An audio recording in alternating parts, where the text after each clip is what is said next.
Today it is the March 24th, 2015 Parks and Recreation Commission meeting. First we'll start with the roll call. Keith Rechtel. Here. Pat Markovich. Here. Ed Lowing. Here. Jennifer Hedderly. Here. Stacy Ashland. Here. Deidre Cromie. Here. Abby Knopper. Here. Eric Filseth. Here. Okay, the next is agenda changes, requests, deletions. Okay, next we'll move on to oral communications. Members of the public, in the back there are slips to fill out. Please turn them to Catherine if you want to speak on any subject, whether it's on the agenda or not. I have no slips right now for general purpose or for any communication, so we'll move on to business. First is approval of draft minutes. Any comments from the commissioners?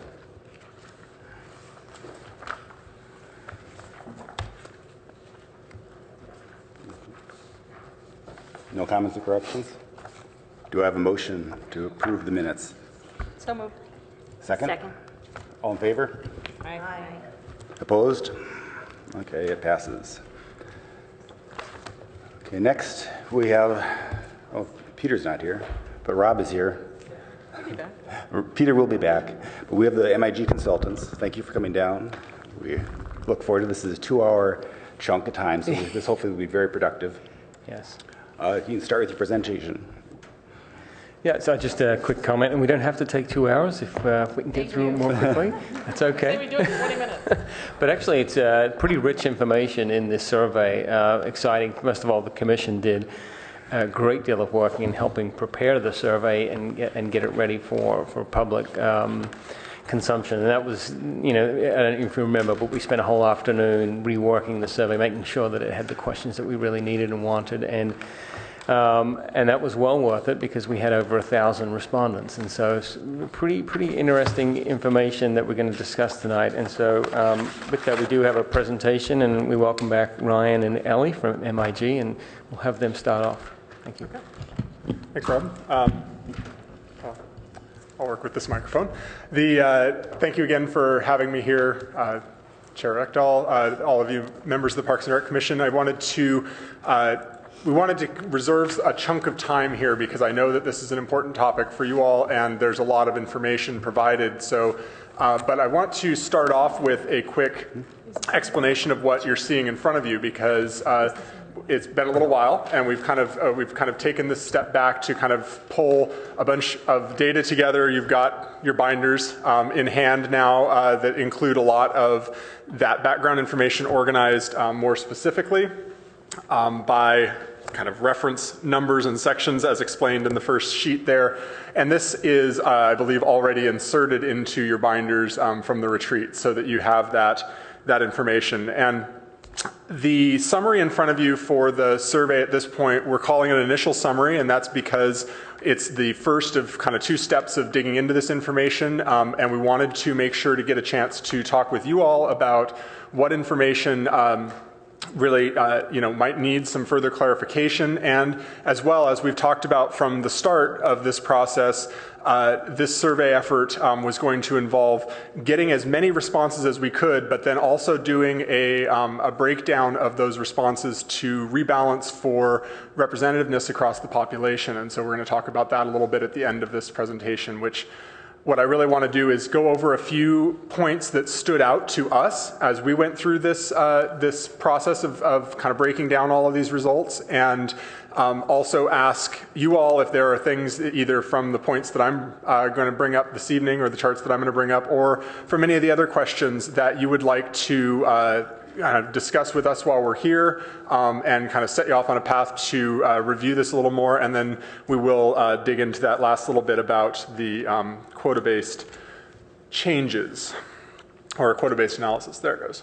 So as Rob said, this survey was a joint effort. We administered it per the scope request with the Vovice web service that the city has been subscribed to. It was part of our original plan from the start. We got a chance to work to really dig in both with your ad hoc committee and with the full PRC to make sure that the questions addressed the topics that were close to your priorities and making sure that we got to the kind of response that we wanted, and also to give you guys some time to provide feedback about how to get the word out about that. And I want to say, echoing again what Rob said, that we really feel like that was a big success. 1,164 responses once we had culled the limited number of duplicates that inevitably happen, people hitting submit twice, that kind of thing.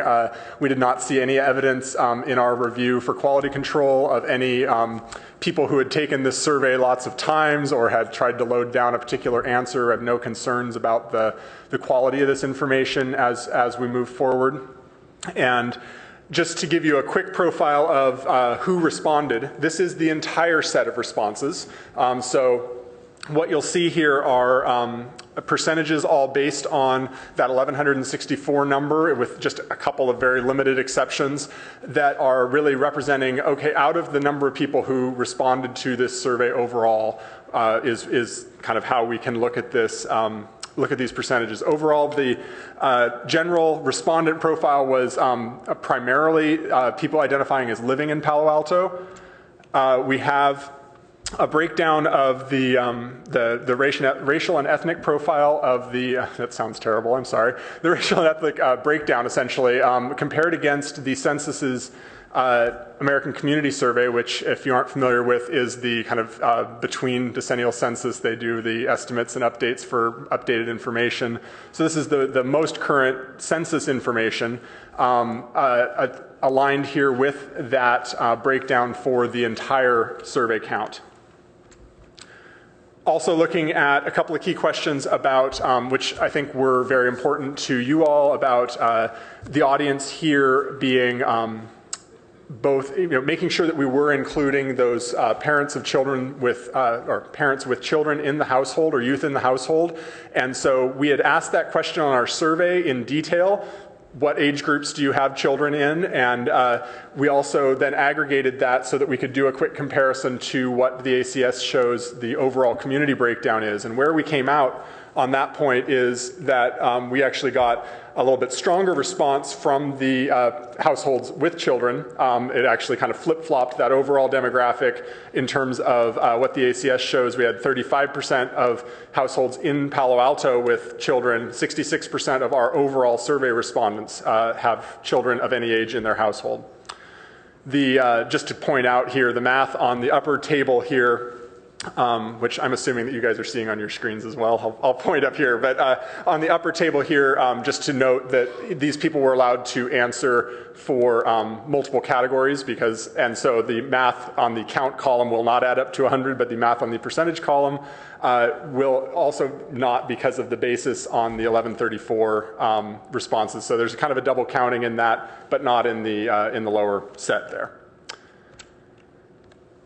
Moving on to really the meat of this, there's the summary presents up front after the kind of profile of what this survey is, a breakdown of some, as we call them, themes and key findings, two categories of what we really drew out of these results overall. The themes being things that we saw across a wide set of questions, and we tried to pin those down so that you could see where those themes were being drawn out of, referencing specifically to the different graphs that address those questions.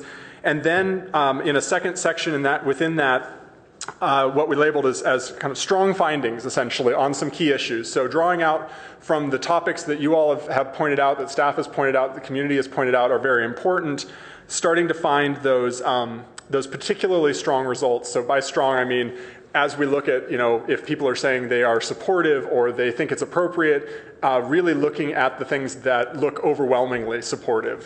So that we're not trying to split hairs here. It's not, 50 versus 51%. We're looking at things that are more like, overall 75% of people were very supportive or were supportive. And so thinking about those, one of the topics that hit, and this chart covers a couple of different points, this is graph 4, You also have a handout. I will note that it goes through all of these graphs with a little bit more detail. They have the raw numbers of responses in each category so that you can see, if something visually looks similar, you can see what the count difference is. Looking at this graph, there were a couple of these strong findings that we identified. First one is that overall the topic of water conservation as part of the overall sustainability questions that we asked really did garner a lot of support. There were a lot of strongly supporting responses to things like expanding the use of recycled water and reducing the turf grass where it's not needed for sports use. Now, on a related note, on that same graph, there are a couple of questions here that are related to the choice of using or not using artificial turf on athletic fields. It has some sustainability implications on both sides. Artificial turf fields, as noted in the question, can reduce the watering needs, of course, compared to a natural turf field, but the support overall in the community was stronger for avoiding artificial turf field in favor of natural grass, which also allows for drainage and reduces the need for the plastics and rubbers and things in that environment. So overall, we were seeing in this context of sustainability and water conservation, not as much support for artificial turf. Thinking on to graph 6 here, this question was really tying into improvements to parks generally across the system to make those visits more comfortable and convenient. And this captured a variety of topics, including one that's been a perennial favorite here, I believe, which is the restroom topic about adding restrooms into some of your park facilities. And I think that what we heard overall here really was a pretty overwhelming response. We saw over 80% of the people responding to this survey said that it was either a 4 or a 5, with 5 being very important, 1 being not important on our rating scale here. And this kind of came in with a group of comfort and convenient amenities that we were actually hearing a lot about in other venues as well. Restrooms come up in a lot of our meetings, in our public forums, and an earlier process, as did seating and shade, which both pulled well here and really got the kind of support and the limited amount, I'll note, in addition to the blues here on the charts, what we're also looking at is the red and the oranges, which are very small in a lot of those areas. So there's not, there's a fairly good chunk of people who are a little bit more undecided, but there's a very strong voice in support and a very small voice that says that it wouldn't be appropriate. So these are feeling like the kinds of findings that we could take action based on and really put some support behind. The next graph is graph 8, if you're following along elsewhere on the summary. Thinking about the ways to address dogs within parks, another topic that we know has been very important. Overall, with all of the responses considered, the strong responses really came on the positive side from improving where you have existing dog parks already, and the strong negative or the strong not appropriate response really came in on the off-leash answer in non-fenced areas, and noting that this is, that answer choice, we specifically asked it and made the clarifying point, which gets cut off on this caption, that it would require a change to our current city policy around this if that was to be a solution. And so there's less support and a lot more people saying that that would not be an appropriate solution from the overall set.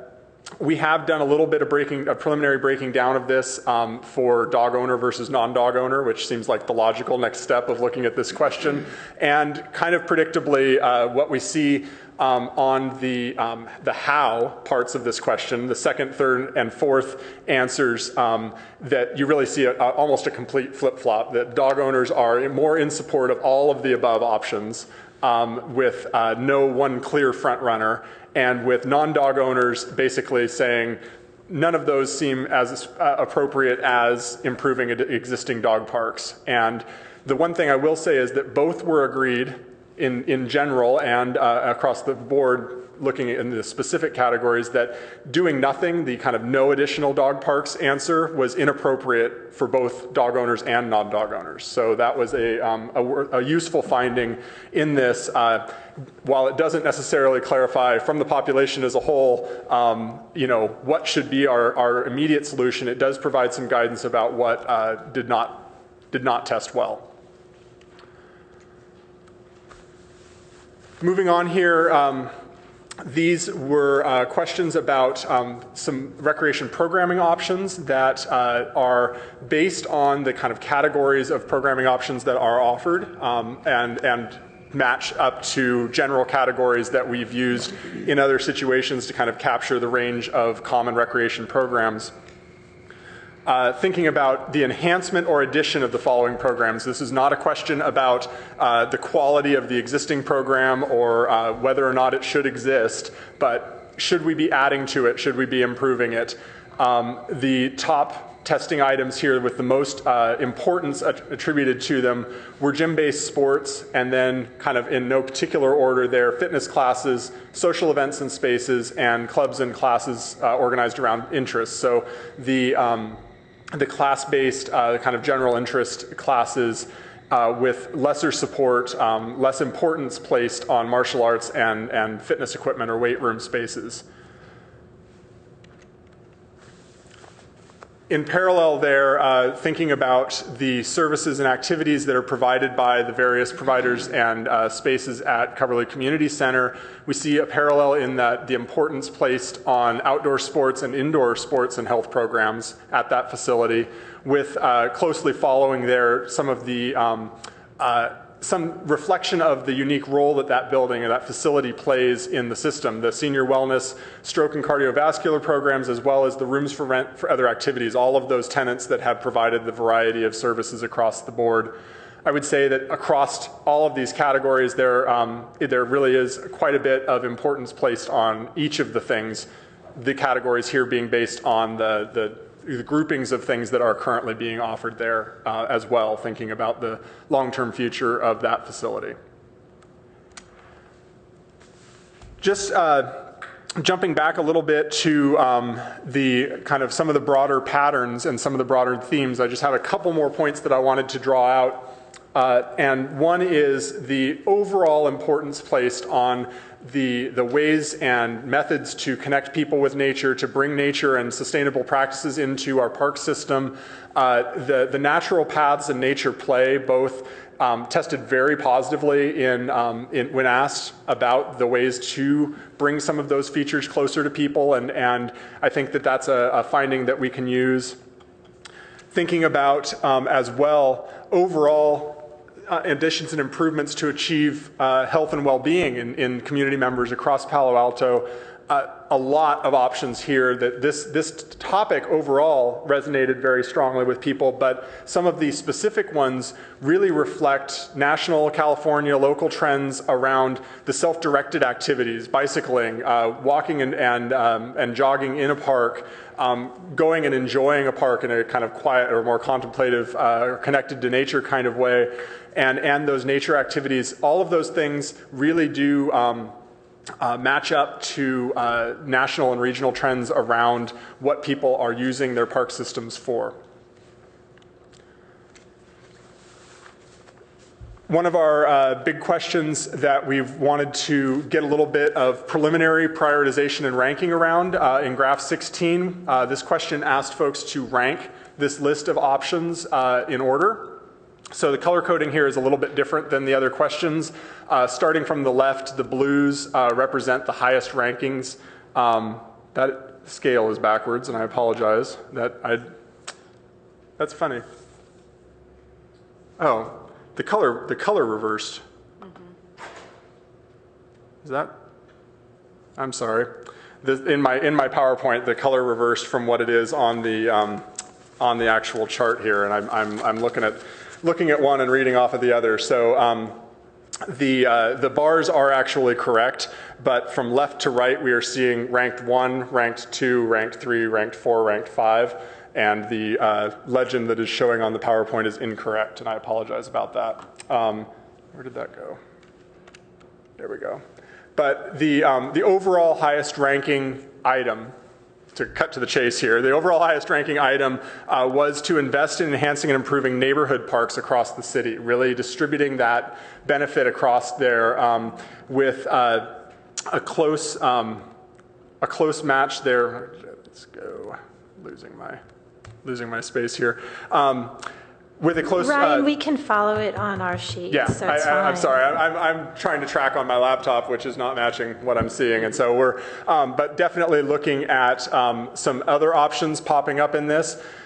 This brings us to a point that I'm sure will come up in some of your minds about other questions, other responses to some of these other questions. One of the things I want to note is that in almost all cases, except for where we really just asked an open-ended question where people could write in their thoughts and comments, which is the final chart in your summary, these other responses, while they often rank highly, are based on a relatively smaller kind of number of responses. And I don't want you to necessarily line those up in your mind that because you've got a percentage of people saying that this other choice is 30% of the people ranking at number one, that represents a pretty broad range of responses, and that 30% is a smaller number than 30% of the people who ranked the overall question. So when thinking about percentages on those open-ended other questions, let's not give them quite the same precedence as, or quite the same influence as your other results. Would it be possible to see these results? I'm talking about graph 16. On the other answers, Not so much that. Okay. The problem is that if you rank other number one, then now your number two has less influence on the top five. I see what you mean. So removing other as an option to get a sense of the other And the questions. people who put other for number one rank their number two as a number one. And so now we can see not so much their views over all issues, but just an apples-to-apples comparison. Zero it down into the defined choices. Exactly. Okay, that's a good clarification. I appreciate that. And that's possible to do? Yes, Yeah, yes, okay. that shouldn't be a problem at all. We will take a note of that. Thank you. But what I'm wondering is, on this graph number 16, there are 85 people that ranked something other number one. Did they coalesce? A pattern in those? A pattern. No, there was not. There was a pretty wide range of responses here. It echoed a lot of the things which we will talk about on the kind of final point. A lot of my observation of surveying in general, and definitely of the results in this survey, was that when people had the opportunity to write things in, we saw the patterns that we saw were basically the same question to question to question. When they wrote something in, they were writing in. If they were passionate about dog parks, they were writing in dog parks all the way across the board. If they were passionate about getting more sports fields on the ground, that was what we were seeing written in across the board. And so the patterns, I think, are best represented when you're looking at your overall set of charts. The last chart in the packet, it's not the last chart in this packet. I have the last chart in this set that is the overall open-ended responses. It's the last chart in your summary. It's on the last page of your overall summary. And what this shows is across all of the open-ended responses, what the patterns really were for people responding. And so the way that we dug into that was we looked through all 500 plus open-ended responses and started tagging them with individual markers for, this is kind of about these topics. And as we started doing that for all of them, then we aggregated those into some groups. And these are the groups that resulted from that. And I would say, in answer to your question, Commissioner Cromie, is really that this pattern followed in the other open-ended questions, but we can provide the open-ended ideas, much like we did for for that final question on the summary. Did you do a similar tag and categorize? Did you do the same thing with the open-ended responses from the MAPITA? We did. We have, trying to Because we remember, have because there that were a lot huge of list different that's broken there were a down lot by of park. different open-ended questions in that effort. I'd have to go back and look. Specifically, we did have kind of a general overall comment, and I believe that we did do a kind of summary of what we heard in that, but otherwise a lot of the open-ended comments were designated specifically to a park, and the way that we illustrated those was just around the park. But I think that I can go back and check that, because I do think If you have it, I think it would be helpful to Sure. see. I thought this was a useful. I also think it's interesting, like if you calculate the percentage of people that didn't rank one of the things that we gave them as number one, so it just gives you a sense of what the confidence people have in the survey, that we're hitting upon something they care about. So I just a rough calculation is like 10% or so might not have thought that we hit it right for something that they really care about. You know, so I think it'd be good to notice that kind of breakdown. Okay. Okay, well, we'll definitely take a look at that with those couple of comments in mind. And like I said, this is the initial version. We want to bring you back a little bit of further analysis on this set. So that's helpful information for us. Let me just run through one or two more graphs here, because I think it's just one. But the question around the 10.1. I always get this backwards. I'm always thinking, I'm always thinking it's the 7.1 or the 10.5. The Balin's property, essentially. And this is graph 17, as you're looking, if you're looking at your set there. And asking, again, the appropriateness of different options as we go through this. And a strong response to mainly two different responses, which were the additional sports fields, or expanding essentially what the function of that site is now.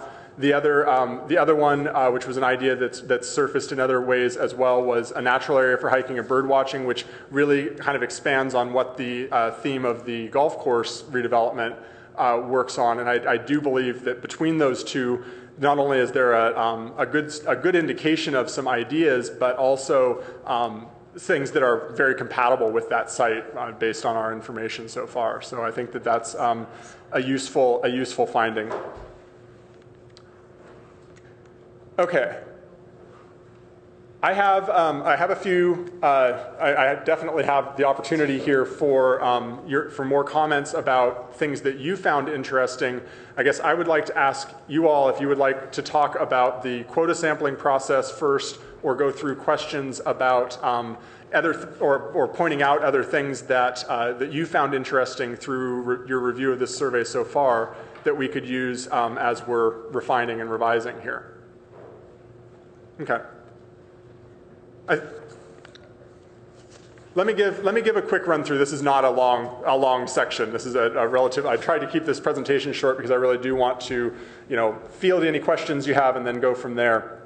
The basic premise here is, as you probably noticed, when we look at the overall results out of our 1,164 people who responded to this survey, the demographic characteristics don't match very closely. They match fairly closely, but not exactly, to the census information that we provided as well. And so one of the questions that we've been asked a couple of times, and we've asked but now have the process in hand for you with our data, is how do we use these responses with some confidence that we are seeing a representative group of our population. And really the overall methodology there is around taking that large sample and breaking it down using a research method just known as quota sampling to really take a sample out of that population randomly that matches certain characteristics that are known about the overall population. And the characteristics that are best known about the overall population based on census data that seem most relevant to this overall survey really are that race and ethnicity breakdown and the children in the household. Those were the ones that I chose to present up front here about this, because I think that the questions that we have heard, the concerns that we've all expressed about let's make sure that we get as representative an answer as we can, really kind of center on, are we talking about people who have kids, people who don't have kids? Are we capturing a representative view of the population as a whole. And so what we proposed to do here, and what we wanted to get your buy-in on essentially before we went down this path, was that we take from this larger sample, a sample of about 400 responses that are randomly balanced for these demographic criteria, essentially working to, as I said, rebalance or kind of negate any overrepresentation of different demographic groups that were overrepresented in the larger sample. And this will bring us to a very close match to the overall demographics and give us a sense, the difference between these would give us a sense of, do these overall results really vary from what we would see if we had managed to sample the entire population and we were matched up to that census population. So that, of course, inevitably raises some questions as we start getting into this. But what we really would like to know overall is if you have specific questions about that method, or if there are other criteria, or if there are criteria that you are curious about that seem more relevant, or that these maybe just work as we go forward. So this is a proposal to you. It's one of the things that we've promised as part of the original scope, was to come back through and do some post-sampling analysis on this to kind of rebalance. And this is our process and method would be to randomly select based on these criteria. So wanted to put that question out there, and of course I'm happy to field any other questions about survey findings, especially if there are ones that you would like to call out as particularly interesting or relevant to your discussions. I have one question about this. If you added one more criteria, what would be the next, when you look at a correlation? If we're going to add one more? Yeah. I really think that in terms of the demographics that we asked, I would probably... We don't have income? We don't have income. We intentionally did not ask income. It's a question that tends to kind of bump people out of the survey. They don't like to answer it, and we don't like to, especially when we were asking so many questions, we didn't want to ask anything that was going to make people feel uncomfortable about finishing the questionnaire. So we don't have income. We do have one other option, I suppose, that I would consider would be some basic breakdown of the overall population around the city. So we did ask where people live by neighborhood, and in the summary you'll see that we broke that down preliminarily based on the breakdown that we most commonly heard in the community and have seen overall, which is that north-south along the Oregon Expressway. We took all of the neighborhoods in the north and all the neighborhoods in the south and provided a summary overall of that. And I would say that an either-or kind of separation like that would be possible. The only challenge to that is I don't have currently, because the census won't break this down for me, I don't have a solid population known number for the population north of Oregon Expressway versus south. And I wouldn't want to run this process with all pretty well established and known data and not the other. Okay. Before we go to commission questions, we have one public speaker, Shawnee Kleinhaus. And then after she completes, then we'll go down and have questions from the commissioners. We may want to decide if we want to deal with this question first, or the survey comments first, and then this question. Okay. Okay, Shawnee, you have 2 minutes. Good evening, commission, staff, and consultants. Wonderful. So many people responded. It's unbelievable. These things don't happen. But what it does tell me is that anyone in Palo Alto who wanted to respond knew about it. So you don't need to go that way. You have all the responses. You have enough people who participated, and it doesn't look like anybody who wanted to voice their opinion did not have a chance.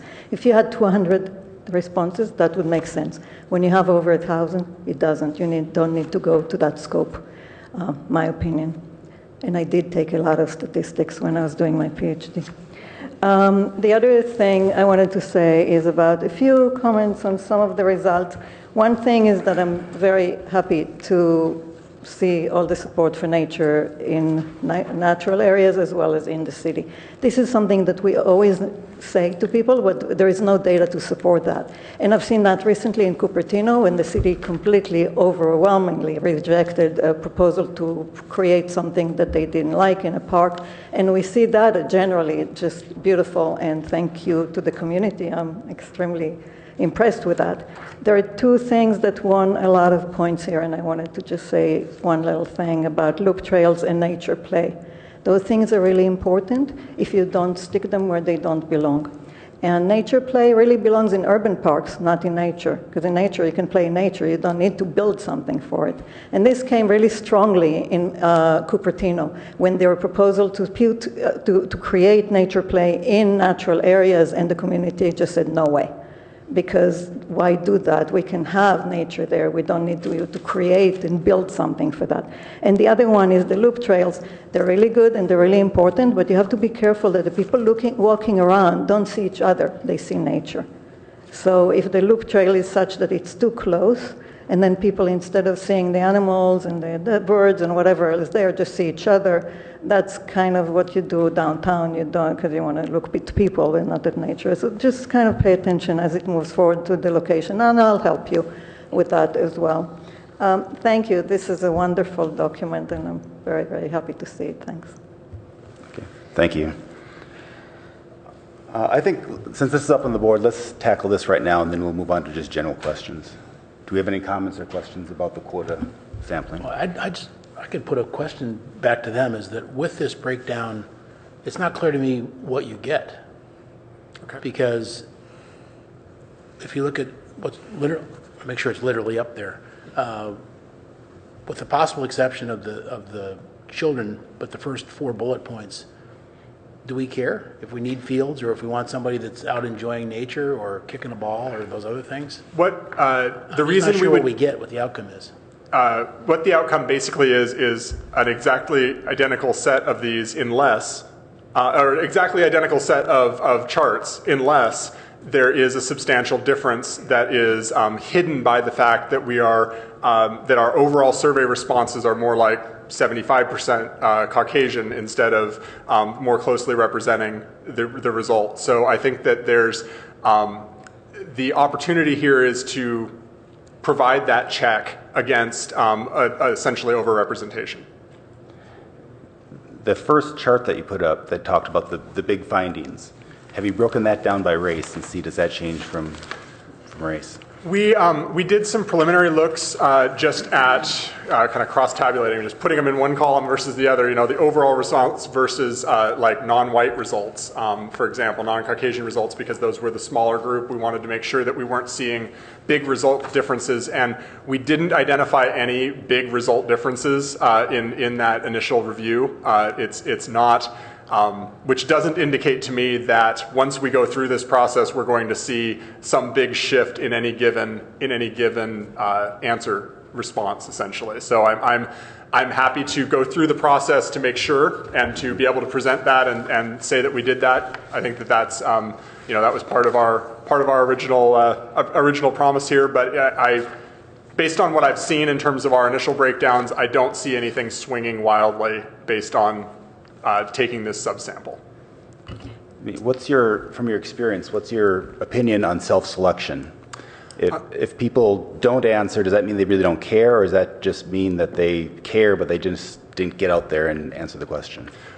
In terms of self-selecting to answer the survey overall, so we just don't have them in our sample. I think that's largely about.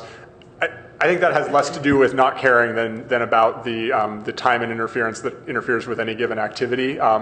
I think that I'm sure that we are seeing a slightly higher population of kind of park and recreation users in this group, and that's really about, they are self-selecting in terms of choosing, but those folks that are already connected also got the direct emails and the extra reminders and that kind of thing, and so it is definitely, I mean, there's no argument that there's going to be more people who are already connected to parks and recreation in this sample.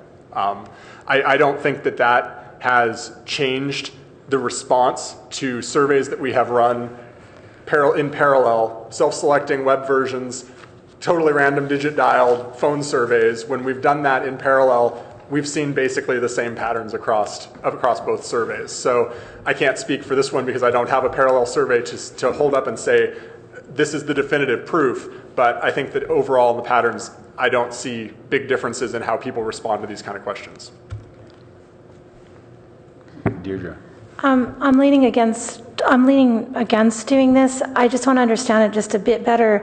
If I understand, are you getting at trying to weight this data to compensate for a population that's missing? Is that what it's all about? It's similar. It's not weighting though. So the difference between weighting and subsampling here is that instead of giving, for example, Hispanic responses more credit for the answers that they gave, we're reducing the overall answers down.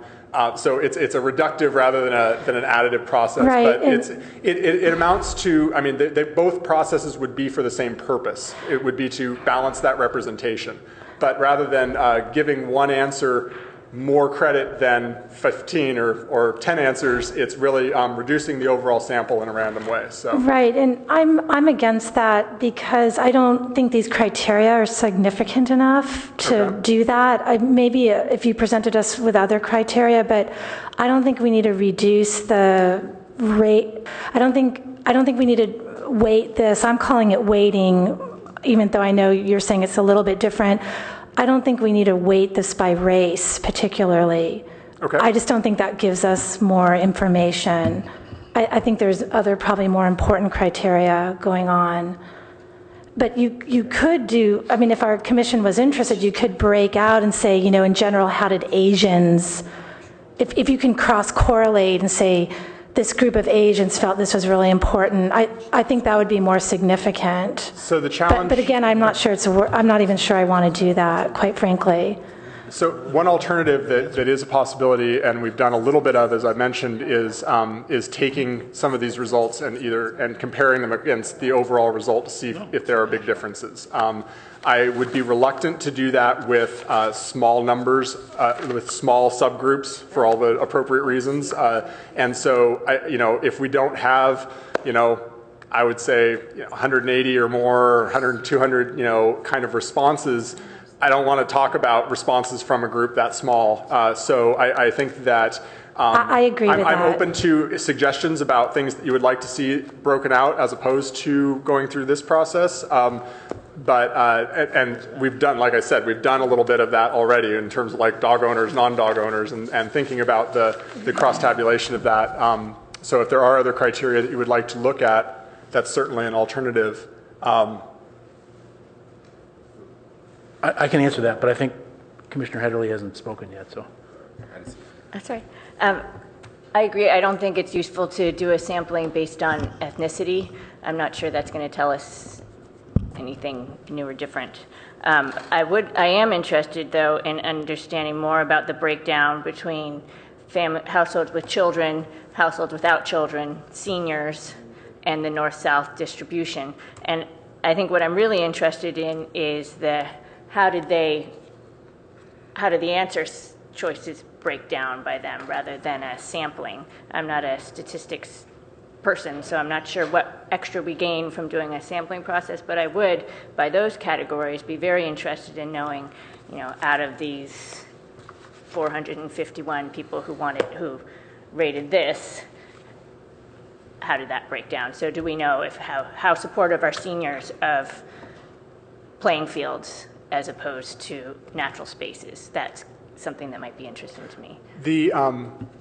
One of the things that would help us to zero in on that and to really get you both kind of quickly and cost effectively those answers is if there are specific questions that it feels like I really want to know, like what children with, families with households versus or families without children had to say about this particular, not only just the whole question, but even a particular answer choice, because really each of these answer choices ends up amounting to an entire question unto itself because of the way we asked it about, is it appropriate? And so it's it's really helpful for us to be able to zero in on those specific ones. We've kind of done the general scan and didn't see a lot of big swings in one direction or another, and so I think that if there were specific ones, it would certainly keep it from becoming a phone book of cross tabulations and things. So if you have suggestions as you go through, we'd love to hear those.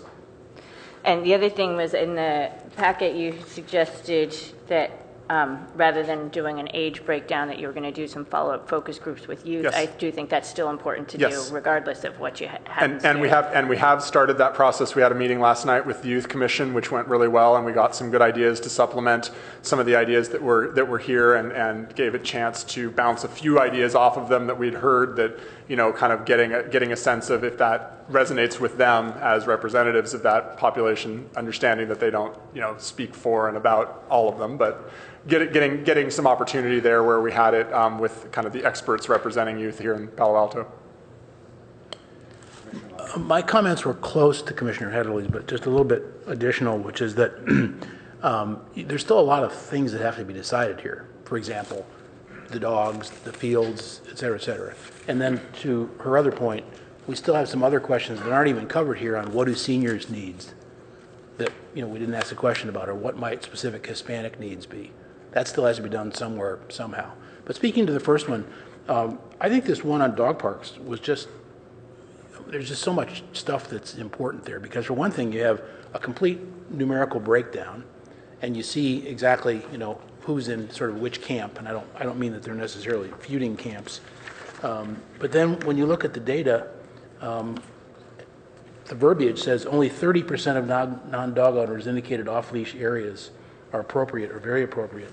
But if you look at that, I think that's really significant in another way, and it's all in how you read statistics, is that there's no benefit to a non-dog owner to have off-leash dogs. None whatsoever. In fact, some would say it's a detriment. But 30% say this is a great idea, let's do this. So, I think that's the kind of data that we can take some action on when you have, the dog owner thing. We don't have that, for example, in any of the responses on fields.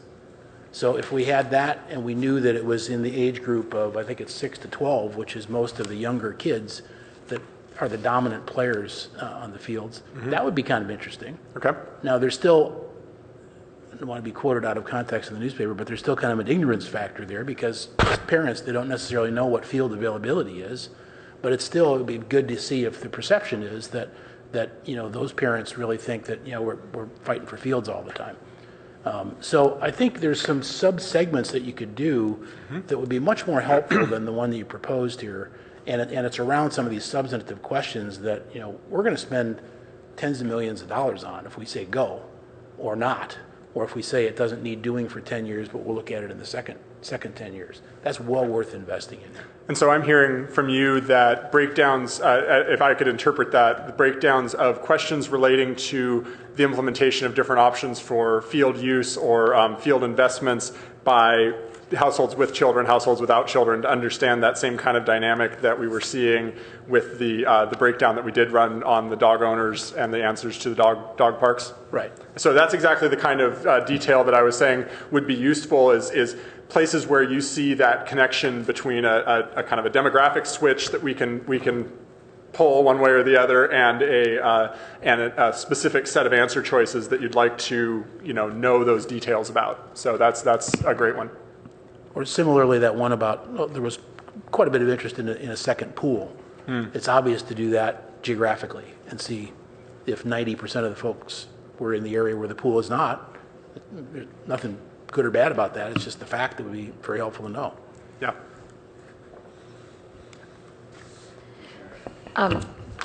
Yeah, I wanted to ask a question that when I first read this, I interpreted it as MIG recommends addressing age groups, youth focus as well, but on second reading, it actually doesn't say youth. It says under age 35 for your recommendation here. And my question is it has to do with do you see where I'm referring to in the MIG recommendation? It has no page number. It's the back of the very first page. It's the back of the memo, yes. The cover memo. Oh, the cover memo on the, yeah. So it says, due to the low number of respondents in age groups under 35, MIG recommends addressing the age representation separately with a combination of additional focus group-based outreach to younger residents. So by merely saying 35 is below 35 is the underrepresented portion, my question is, are we talking the 14 to 18-year-olds who are enrolled in school and living at home with their parents? Are we talking the 18 to 20, mid-20s who are maybe taking part-time classes? Or are we talking young professionals who are working in Silicon Valley who may not have time or interest in going to the parks? And so it's unclear if they're underrepresented because they don't use the parks and they have no interest or time, or if they're underrepresented and there's validity there. That's interesting. It's an interesting point, and I think that what we were speaking to primarily was the number of people who responded in those particular age categories, and kind of seeing that our response profile fell off kind of in the age groups under 35. And so I think that a number of the follow-up conversations that we've been having are starting to touch on those both younger adults and youth, as I said, and that's one of the targets that we would like to hit as we're doing this kind of follow-up conversation effort here. And we've hit, in response to some of the other points, we've also talked pretty extensively with Avenidas and some of their staff, and talking about kind of the trends and issues they're seeing around seniors, adding to the, I would say that the groups that I met with today that represented some of the field users and the middle school athletics groups, we're trying to find the ways. It's not directly asking those populations, but we're trying to find the ways to get information out of that, out of those interests that are connected to those age groups. And so it's a less than perfect. It would be great to be able to say, well, I can now, go out and get, another couple hundred responses from people who are under 35. I don't think that that is practical. I think that some of what you're saying there about a chunk of that population is just very difficult to reach in this method. And so I think that we're open to ideas. We've been continuing to generate with staff some ideas about how to supplement this information, which is one piece of the larger picture, which we're trying to assemble about the overall input. So I'm open to other suggestions, but we are trying to fill in Commissioner everything under that. Just on this point, at the Intercept on California Street, we saw a lot of people in that demographic group, like between 20 and 35. Yep. At the, I don't know, did we take any demographics when we were doing that? We did take some, but not consistently. We put it in people's hands as an option. Right. But if it got busy, there might not have been time for that. So we got some demographic data, but not with the rigor we have here. Okay. Okay. But it is one of the reasons why we specifically do those kinds of events, is to expand beyond the people who are going to come and fill out a survey or come to a workshop. We can catch those people. The fact that we don't have a count of them is unfortunate, but the reality, as you're noting there, is that your experience was we did actually talk to a number of those folks. They've been incorporated as part of this process, and that's important to us. Commissioner Ashland. I just wanted to follow up. So is your MIG recommendation that we pursue, when it says under 35, it's sort of in that 14 to 18 range, or are you really thinking, I mean, that's a captive population. They attend school, they live with their parents, right? So they're certainly easier to target. But in some ways, then, for example, if they're over 18 and they're independent, they're not in secondary education. So which are you recommending, either or both, or what? I would like to supplement everything under 35. I think that we are faced with those practical limitations as well. But I think that our hope would be to capture more of that perspective all the way up to 35 if possible. Okay, great. And then the following question, and I didn't see this in the demographics. I thought we had this on the survey, but maybe we didn't ask it at all. Did we ask? We asked age, so we know whether they're checking the senior box versus not. Yes. Did we ask disability as a demographic? No, we did not. Okay. And I guess my caution is, if we're approaching the youth council for that teen, that youth voice, that we caution about that the underrepresented populations are underrepresented consistently. So if you have your high-achieving non-disabled youth on a youth panel, you're not hearing from the kids who aren't able to be on youth panel. I would just caution against using that narrow selection of voices. Thank you. One thing that I noticed when I look at, this is page 3 of the memo that you gave us. I mean, there is some, for example, Asians. We only got 15% of the people taking the survey were Asian, 26 in the population. That's almost a factor of 2. And that's 180 people. So I do wonder what's the difference, if there would be a difference in answers. So I think it would be useful to look at a few select answers and look at the difference between whites and Asians. And that would be a test, or whites and non-whites, if you want to lump them together. But I suspect that that correlation would be better to be white and Asian. The other was male-female, that we have 63% of the people in the survey were female, and that is not 50%, that's significant. Yes, I would say that is a big shift. It is not an uncommon shift in all surveying efforts. You will see that in every single surveying methodology, that you will see a 10-point or more spread from the actual population skewed towards females. Research shows they are more willing to participate in research, and I don't know if that research also was skewed towards females or not, but but it is pretty much a universal finding in survey research. So not a lot that I could do about that. We can rebalance for gender. I don't think, again, that it would change a lot of the responses. And the other is, if you look at the youth and household, 35% of the people in Palo Alto have kids in the household. 66, almost double, answered the survey. Mm-hmm. So I think that would be interesting, again, to see, do the answers change significantly? And I suspect that they would, but I wouldn't say you need to do that on the whole survey. I would look at some of the big questions that we want and examine the difference between those. Would it be useful to examine these ones that we were calling out specifically as these strong findings against some of these demographics? I mean, I know that not all of them feel like they are a direct match, but I'm just trying to think of the best way to attack well, we don't need to do all of them. Well, which subset should we look at specifically? And it does seem like these strong findings that we identified are ones that we are kind of most likely to recommend action a little more based on this tool as opposed to the larger mix of tools. So that would be a place to start, certainly, is those specific findings that we call out in that section. There's a couple others, I think, that the commissioners have pointed out that they would like to, the field-related, specifically field-related questions. But I'm happy to add that into it. Does that seem like a place to start? Well, I don't think you'd have to go after all of them. For example, expanded use of recycled water or items like that. I mean, a lot of those were sort of predictable and common sense, and that's good. That's good. And then there's some other ones that came in. I do think there's some actionable data here, if we want to go into any more of that. But, nobody wants any food service. That was very good information, because there was a lot of anecdotal perception that was something that was going to be in demand. It also came up with the teens the other day, and they do want food service. Yeah. They always want food. It's interesting, but yeah, I agree. I think that's an interesting finding.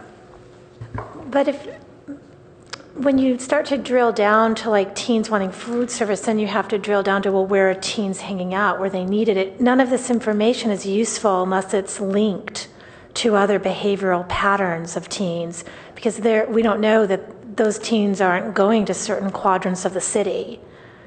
They tend to hang out near food more often. They like it. That's why they're hanging out near food. So does that mean we have to go put food in the open spaces?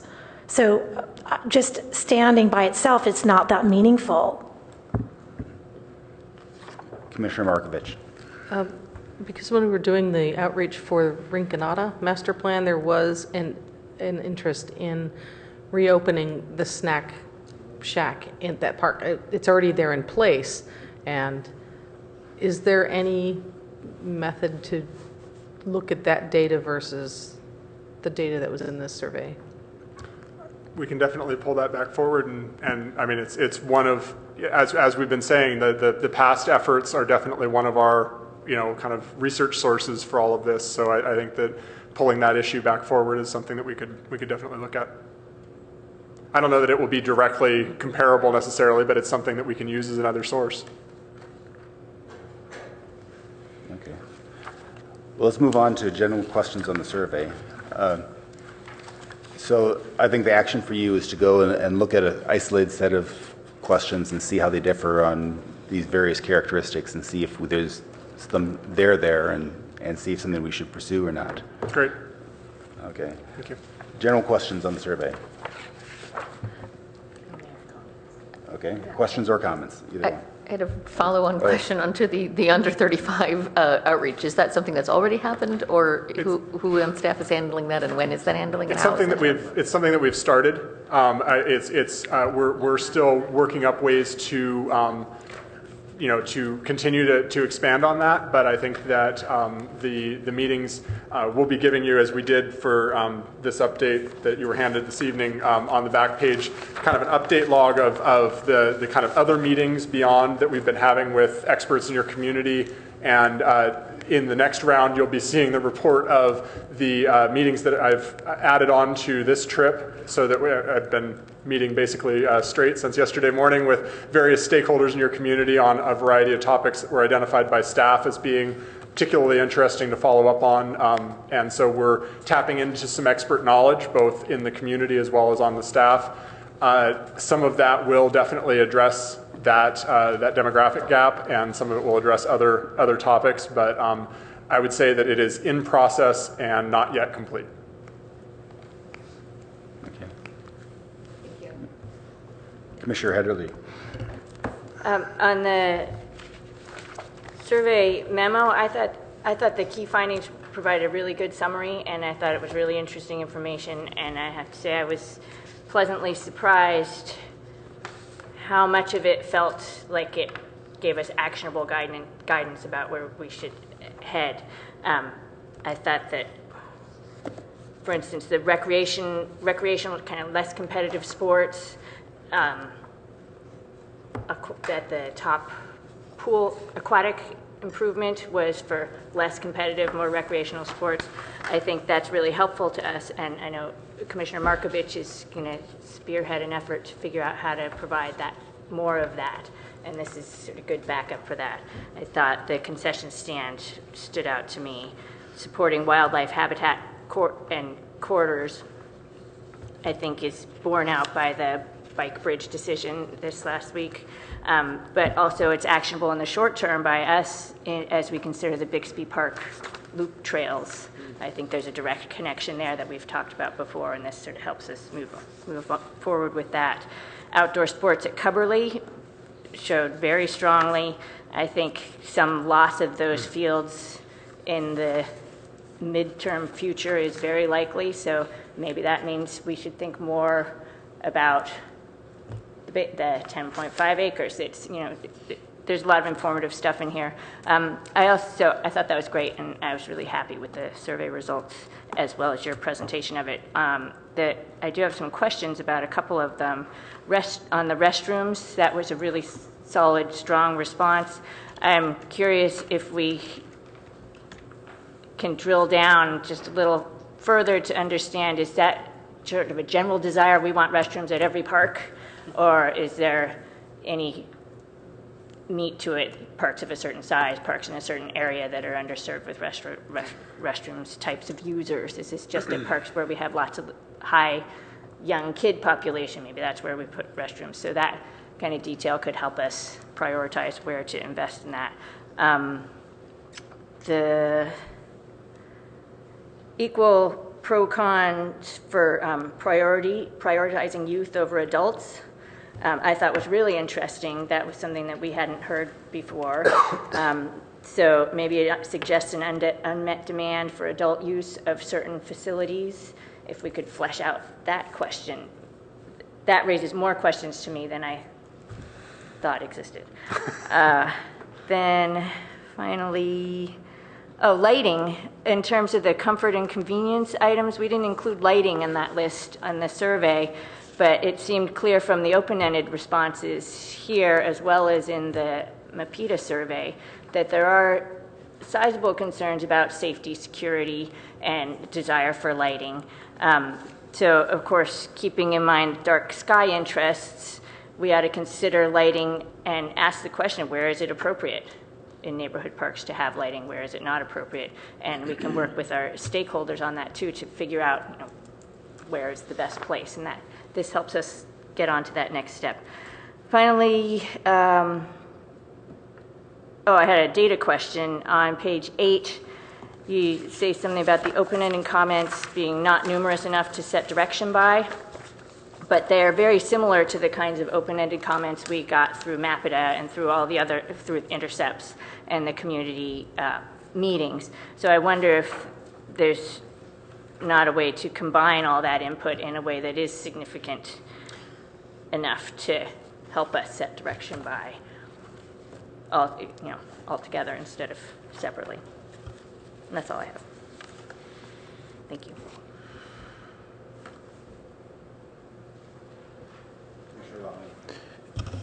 Yes, just a few things. One, just we've got 1,164 responses. That's terrific. We'll agree on that relative to this type of survey. It was contrasted in your cover memo by only 400 responses that wouldn't have covered as many topics. Totally true. But that's a different kind of survey. And from my own limited work with market research and statistics, that would be truly random and therefore a bit more projectable. So we just don't want to lose track of that and put all our weight on these 1,164 people, which I think is about barely 1% of the population of Palo Alto. And a bit of a data question on your graph, just in terms of integrity. Maybe there's some errors here, or maybe I'm not reading it right, but like on page 2, the graph says live in Palo Alto 86, and up at the top it said 84. And then you also said nearly all respondents, as opposed to saying nearly 84% of respondents. So just, for your own, candidly, credibility, I just want to make sure that it's being presented correctly. Yeah, I see the discrepancy there, and I will double check that. I appreciate and certainly respect that point. I'm trying to remember. I did manipulate to get to that chart because table 1 is another one where people could choose multiple answers, and there's a possibility that in my adjustment, it should have been noted if I did, but in my adjustment of aggregating some of those that had indicated multiple responses, that it would shift the percentage overall. So I will clarify that so that it doesn't present that apparent or possibly real difference. Yeah, I just wanted to point that out. One of the things that I thought was really interesting from this data coming back is that our residents are saying, hey, things are pretty good here. Things are pretty doggone good, and they didn't say we have to reimagine this whole thing or change half the things. Let's make some tweaks here and get a little bit better. We keep that in mind as we go forward. And as I said, some things are, I think, very definitive. I've already mentioned that. And some where we need to drill down a little bit more on some of these factors. Excuse me. So I think that's it. Thank you. Commissioner Cromie. Hi.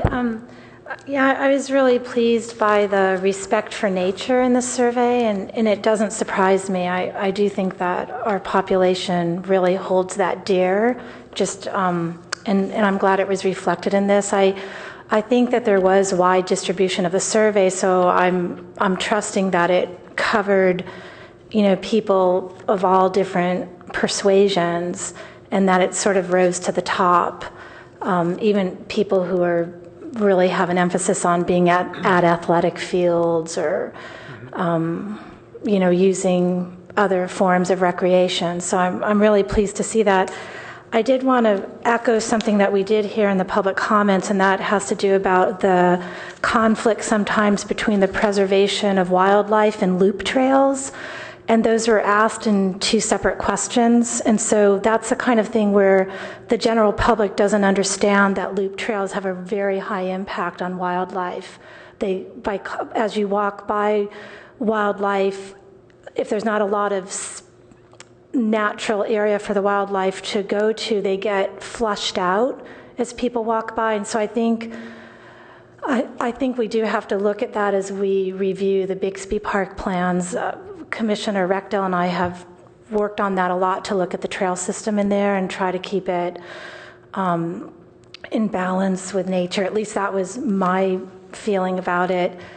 And I just want to make sure that we don't go, that we just kind of keep that perspective that not everyone who wants a loop trail really understands.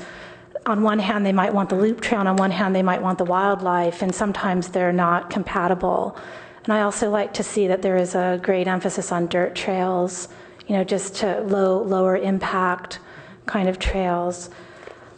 Also, I saw under the sustainability graph that people really did feel that community gardening was a sustainable practice, and that ranked very high. And in some ways, I was a little disappointed that that question was sort of hidden in sustainability, but I guess that was a choice of the, like we never got to ask our public, like, if you had a choice between having a playground, like, would you be willing to give away park space for a community garden? You know, we just didn't get that kind of granularity.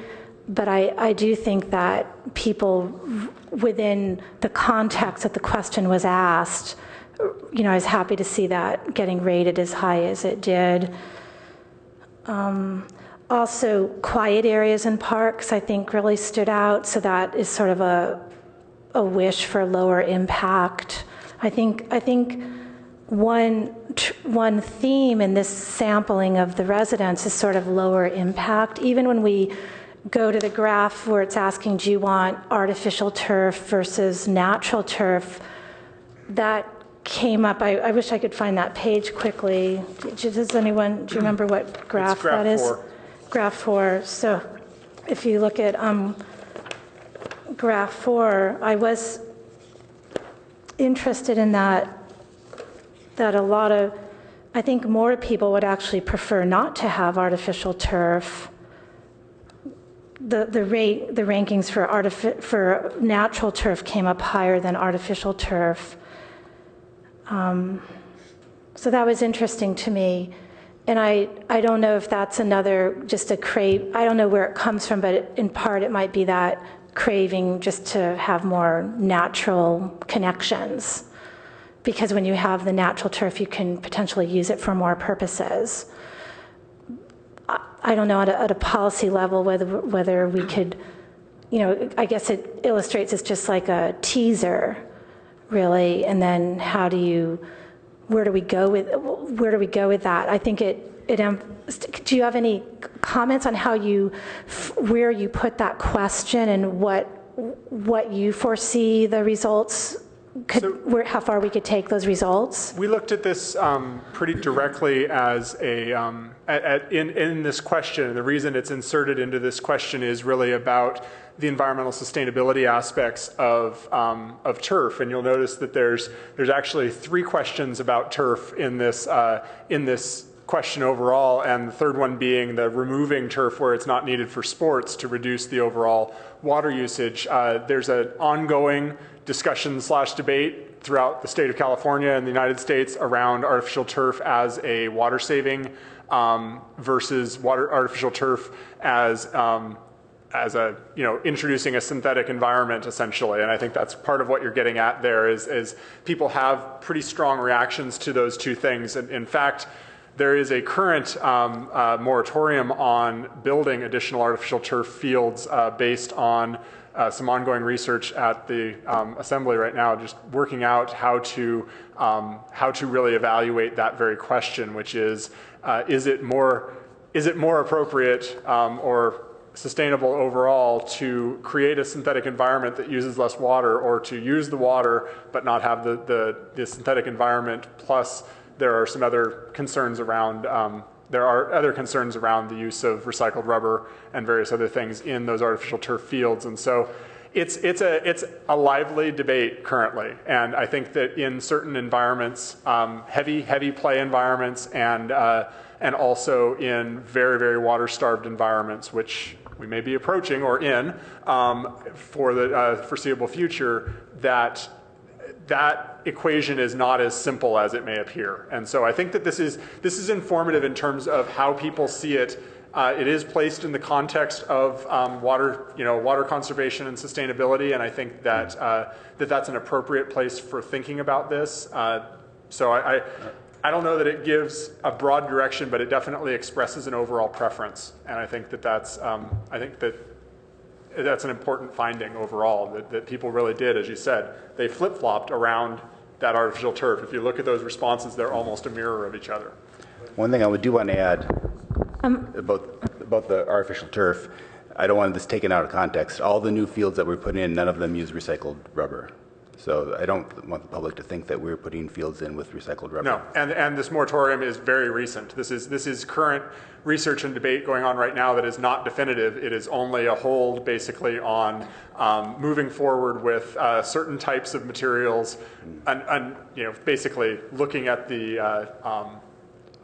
research around it right now. But I think this would be a good question to break down if we had soccer users versus non-soccer users. Because I know when they put the fields in over at Page Mill, I thought, why would you put in gross artificial turf? But if you talk to the adult players, they want the turf. For them, it is an important feature. And soccer, we heard this again today with field users. Soccer, because it is so high impact, as I talk about, where the environment warrants that artificial turf, in a lot of cases, is where those fields get torn up from heavy use. And regardless of how important it is to have the green and natural environment, you can't maintain green and natural. What you get is brown and muddy, in certain play environments. And so that's exactly as the chair is noting there. Soccer is one of those that we do hear, for the intensity of use, for being able to play on it all year round. That is their preference in a lot of situations. Right, and so I was just going to finish up. One quick question.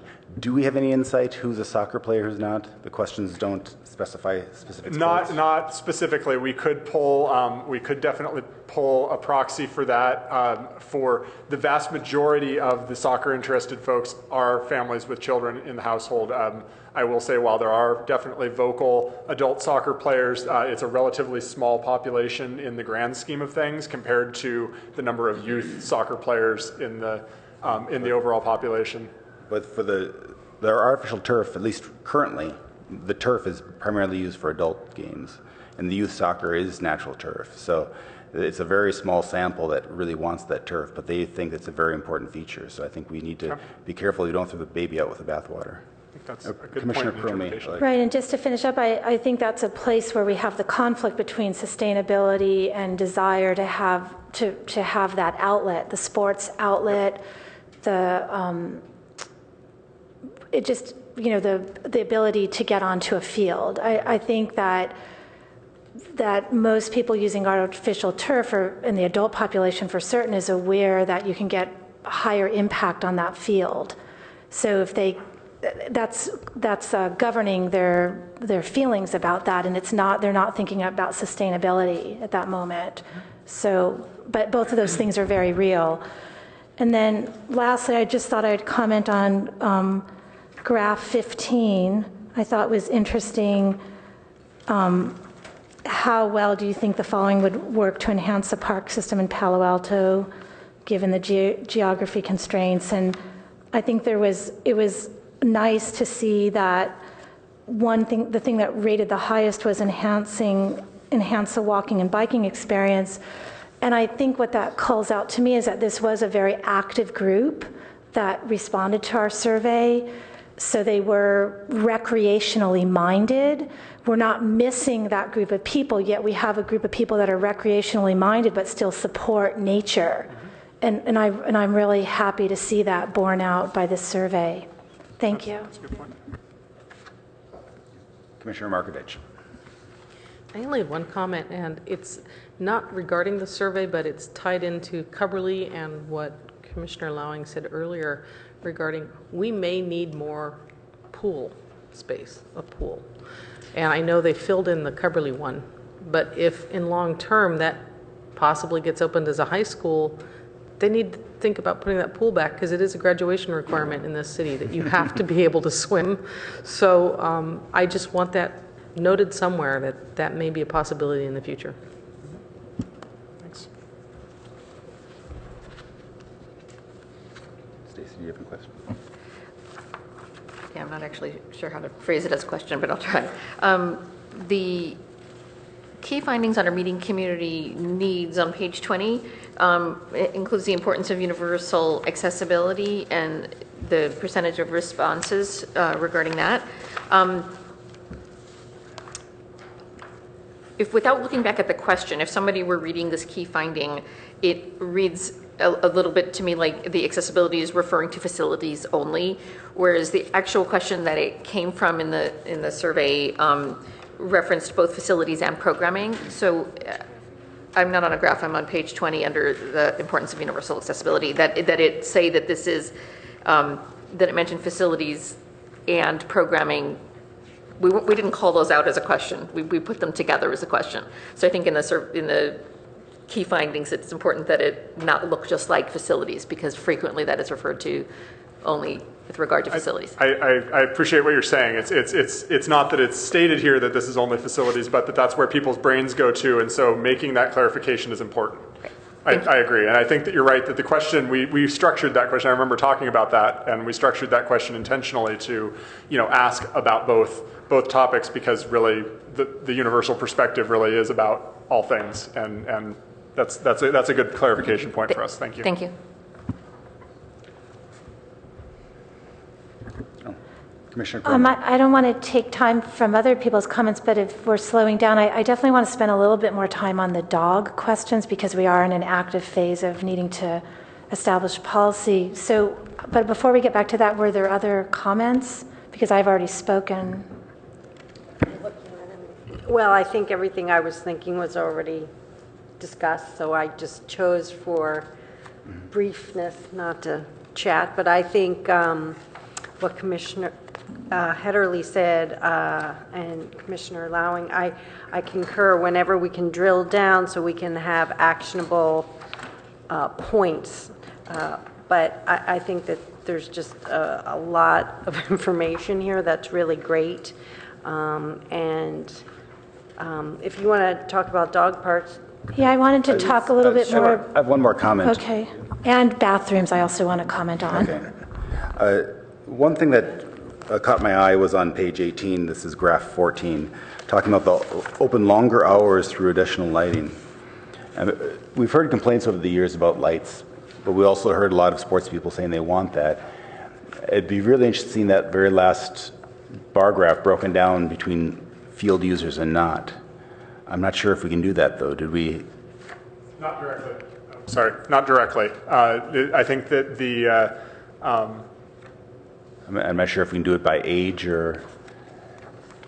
We'll take a look at that and see if there's a way that we can kind of see pin if there's that down. any interesting demographics that break that down, or if that's uniform. If that's uniform, that's a big finding, because that has been a source of friction sometimes. I think that our experience, and I'm not going to speak for Palo Alto because I've not spoken to the neighbors around existing fields here, but our experience across the board has been that the primary objections to that are very proximate. They're very much about the immediate neighbors, and that is a very tough call for all communities. Lighting is a very it can be a very, it can be a big impact, and I think that's an understandable concern. But it's also the number of people that it's impacting is usually relatively small, and so when you look at it in this context of a large sample, looking across the whole community, not a lot of the community is necessarily directly impacted by that, but the impact for those who is high, and so there are also a lot of wildlife concerns about lighting. Yes. Okay. But it also would be interesting to see how now El Camino Park, we're putting the visors on the lights and see how that changes, and maybe it's just that the newer lights will have less impact and people have less complaints about that. That is also true. There's been a lot of work that's gone into modern lighting to reduce both the light pollution issues as well as the habitat concerns. Okay. Commissioner Cromie. I was just going to comment on the same graph, number 14, about there's not a lot of support for allowing more access for competitive teams. So I just think that that's what I find interesting about that is if we had, if we had a lot of field users weighing in on this, which it does seem we did from other questions, that we really did capture field users, that I think is a significant finding, that particular graph, just how it's really on the bar graphs, it's 50% are saying they don't support it, and we don't see that on many other graphs. I think that's a very, very significant finding. Okay, so I wanted to talk a little bit about the dog parks, but maybe the bathrooms will be quicker, because when I was talking about these conflicts of interest, it's probably no surprise to any of us who have served for any length of time on this commission that people overall want bathrooms at the parks.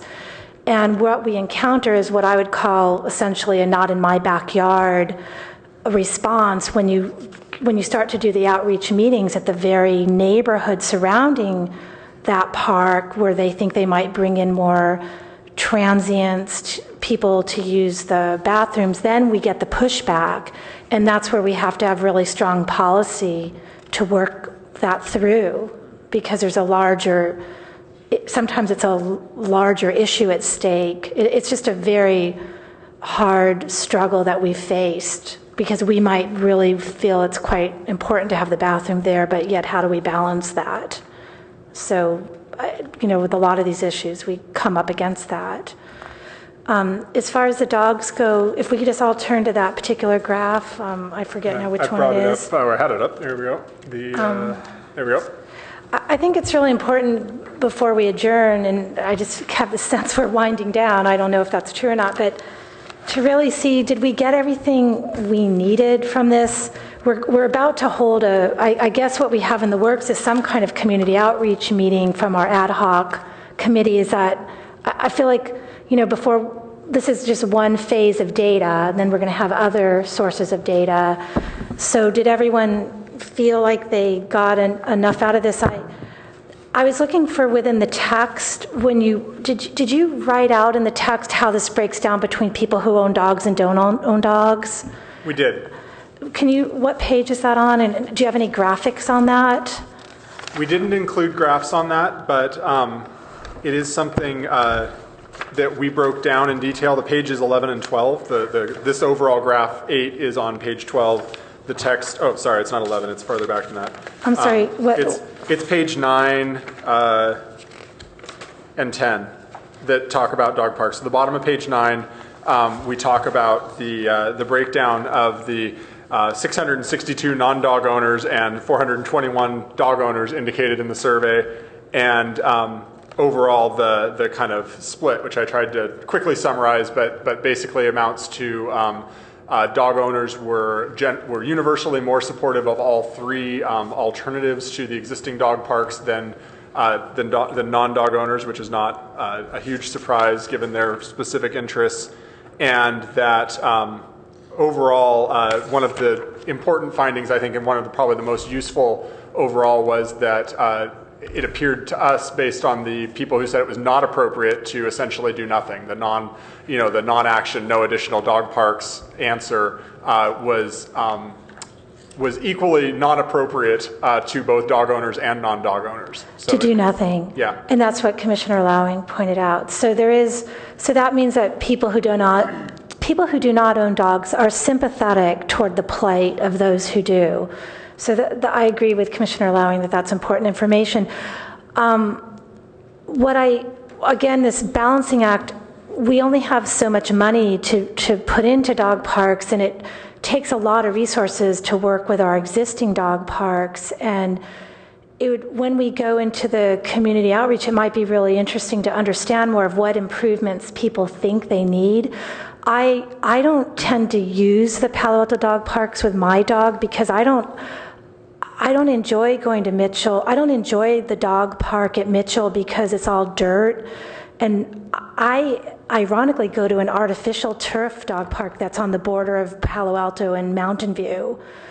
And that's a choice I make. So I'm just giving this anecdotal information. I would say, I don't know how much money it's going to take to improve Mitchell Park. Sitting on this commission, I hear that it's a bottomless pit of resources to try to grow the grass there. And so what I do is I personally would opt out of going to that one. I have another one I can go to, and I would support the pot of money going to a new one, because I just understand it on this level that what are we going to really do to improve these existing parks? I think it comes up very strongly in this survey, and I think we really need to understand what people want. So that's the first point I would bring up. And then as far as what is our data to support that people want additional dog parks, can we just go back to that? So we know a lot of people want to improve. The point that I was making is less about people assertively saying that they want more dog parks than it's really more that they were saying it was inappropriate to not, or to have no additional dog parks. So they were kind of refuting the negative more than they were affirming the positive there. And I would say that I think that answer was fairly clear. It was also, like I said, fairly consistent between the dog owners, non-dog owners. Okay, so what we see showing up in graph 8, we see, if we look at the very appropriate, I see how it is split between these 3 different categories in the middle of the graph. I guess we have a little bit more people leaning toward the second bar, designated times when dogs can be off-leash in parks and partially or non-fenced. When I observe what Palo Altans are doing, they're doing just that. We have Palo Altans all over the city congregating in parks with their dogs off leash. And so we sort of, in some ways, the reason I was really interested in that question making it onto the survey is because that's what people are doing. So we're getting a response that the greatest response on the bar number 2 is that that is not appropriate. So the very thing that people feel that is most inappropriate is the thing that is most being done in the city. And that's the dilemma that we face. And I'm not sure what to do about that. There might be nothing to be done about it. Well, it also depends. I mean, this is the dog park people, we'll talk more about it next month, I think, have looked into this more, is that if we had a small dog park at every park, would there be as much off-leash activity? Or is it that even if we had a convenient dog park, people would still want the off-leash, unfenced activity? I don't know. And again, I'm sorry to be so anecdotal here, but I live next to Monroe Park, and our tiny Monroe Park is in the last year turned into a dog park. It's phenomenal. It's all dogs. Anyone can stop by there between like an hour before sunset, and you'll just see it full of dogs. It's a tiny park. And we have a dog park that's a 10-minute walk from our neighborhood. 10-minute walk. And I don't really understand it. As a park commissioner, I do not bring my dog to go off-leash inappropriately in the Monroe Dog Park, yet most of my neighbors are doing that. They're choosing not to walk. I don't know. Is there a specific request, or are you just kind of frustrated? I'm not frustrated at all. I just think I don't like to see my tiny park turn into a dog park because it's using all the turf that's existing there. So I think with a really tiny park, when it all becomes a dog park, that's very high impact. So I wouldn't mind. I personally support probably having policy that allows dogs off leash in parks. Personally, I support that because that's what I see everyone doing. And I see it's a very complicated issue, but I also want to say that people don't like to go very far away to dog parks. And that's my observation. But I don't know. I wonder if we can figure this out more.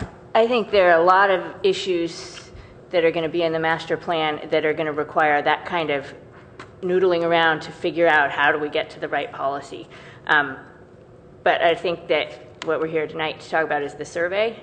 So I wonder if you can tie your comments back to the survey. Are you suggesting that there's some more information that we might want to seek to be able to support those policies?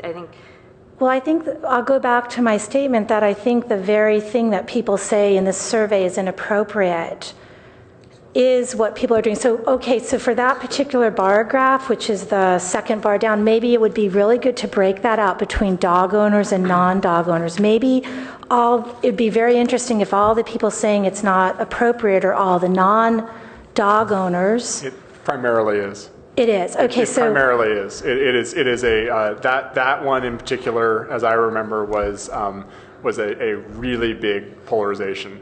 That particular answer, and what I think you're seeing there overall is the tension between the 662 versus the 421. So if you look at that proportionally, you're kind of close to that. You're basically seeing that dog owners saying it's almost universally not appropriate, or dog owners saying it's almost universally appropriate, and non-dog owners saying it's almost universally inappropriate. And you're basically seeing the proportion of dog owners versus non-dog owners in those second and third bars.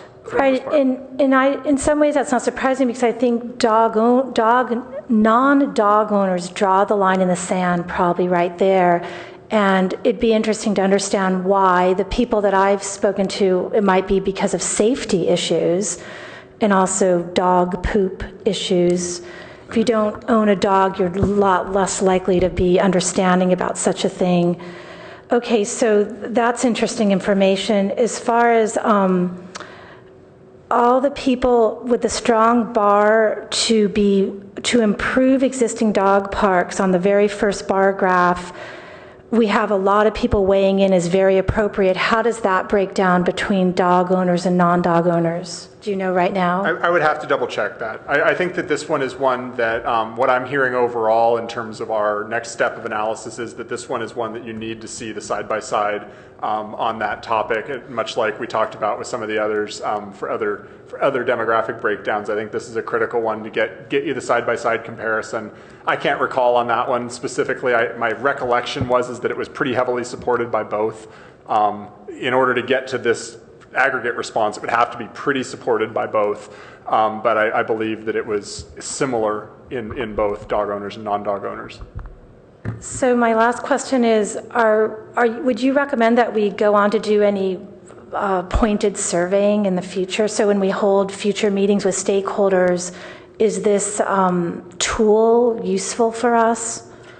This tool being the set of questions that we broke out here? Or no, future questions that really drill down more. Would this be a technique that we as a commission should consider using, just based on your recommendation? I think that our recommendation overall would be to take this, I would take this support for what it is, and say basically that there is support for dog parks out of this response, and that the how is unclear from this survey response, but that we can also bring best practices from across the country. This is a topic that every park agency essentially every park agency in the country is struggling with this same question, or has recently. And there are a pretty established, pretty emerging, well, both established and emerging, believe me, there's a lot of different ways to approach this, best practices around, the how of this, and those are not solutions that apply to every community, but there is essentially a short list of options, and you're getting really close to what that short list of options is here in this question. But the reality is that nobody on the ground here in Palo Alto has seen the other options here actually working. They've seen it happening. They've seen people having their dogs off leash in an area, but it has always been illegal.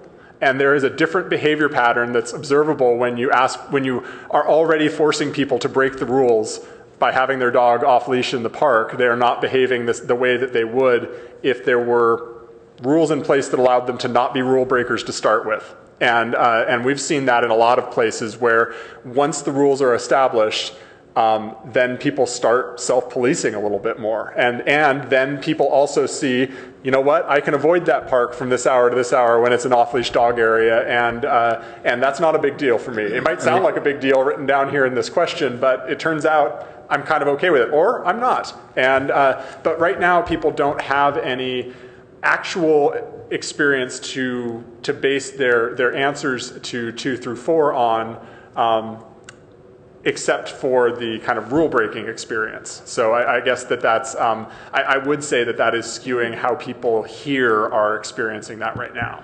Can you provide us of a list of best practices across the nation that, the best examples of how, can we get data on best practices that are emerging in different cities across California? Yes. Thank But you. your point was that if you allow off-leash dog activity, unfenced dog activity, you'll have more compliance?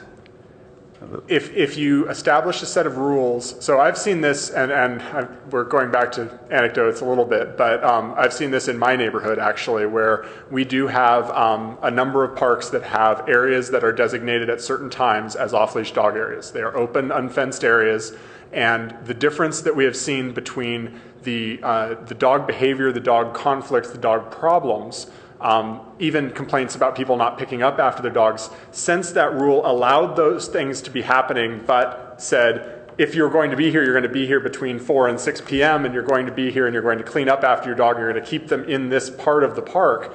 All of those things were followed better than the original rule of don't bring your dog here and bring them into the park, and they were running into more problems with the dogs that were in the park. In that, it's a very strange. I'm skeptical about that. I mean, my experience, again, anecdotal. I lived next to Hoover Park for a year, and the kids would go out every night and play in Hoover Park, and every night they'd come back with dog poo on their shoes every night. And it's the people who live there have the same experience, and it's effectively an off-leash dog area. But there's a dog park. Granted, it's not a very good one there. I am skeptical that most dog owners are very responsible. But there is a segment of the dog population that is not responsible, and they either don't care that the dog is pooping, or they're so busy talking to their friends that they don't know what happened. I agree that happens. I would say the observation of having rules in place changed a lot of opinions in Portland, and one of the things that I would add into that dynamic is that there is a self-policing dynamic that does not happen when everybody is breaking the same rule. Nobody else has the incentive to make sure that that area does stay cleaned up if everybody's breaking the same rule. So it's if we all start breaking the rules that we've laid out now, that there's time and you have to clean up and everything else, then that dog area may go away. That legal dog area may go away. And so that was how it was rolled out. It was rolled out as a pilot project. It stuck after the first year, and it has, I wouldn't say it has answered the problems, but it has improved the situation. And we've heard that same story in other communities. Okay, any other questions, comments? Ask the public if Sean has a question, she needs to fill out a card. Yeah, if the public wants to speak, they have to fill out a card, please. Okay. Did she speak? Yeah, she spoke already.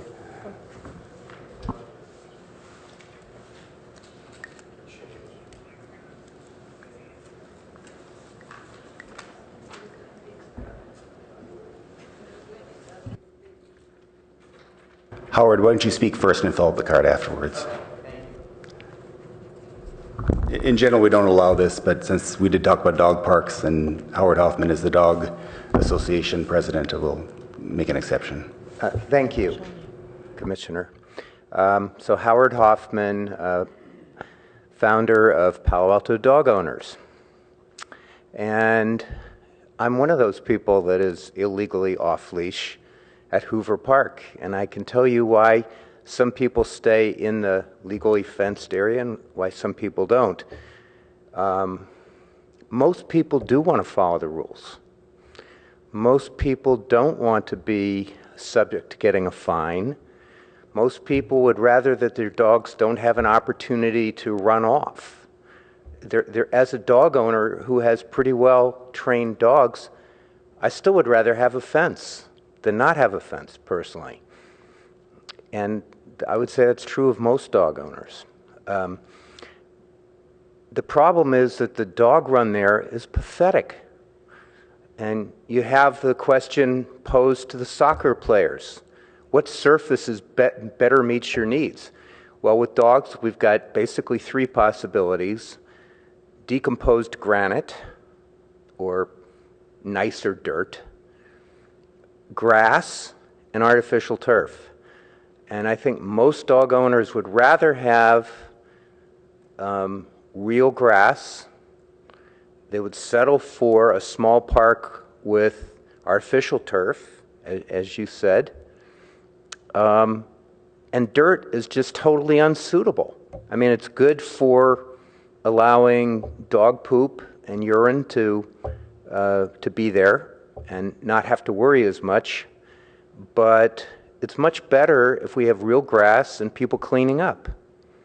And most of the people are self-policing, and for the privilege of having it made legal and having it proper boundaries and a fence, I think that most people are going to clean up, and it goes beyond just self-policing. Dog owners actually police each other.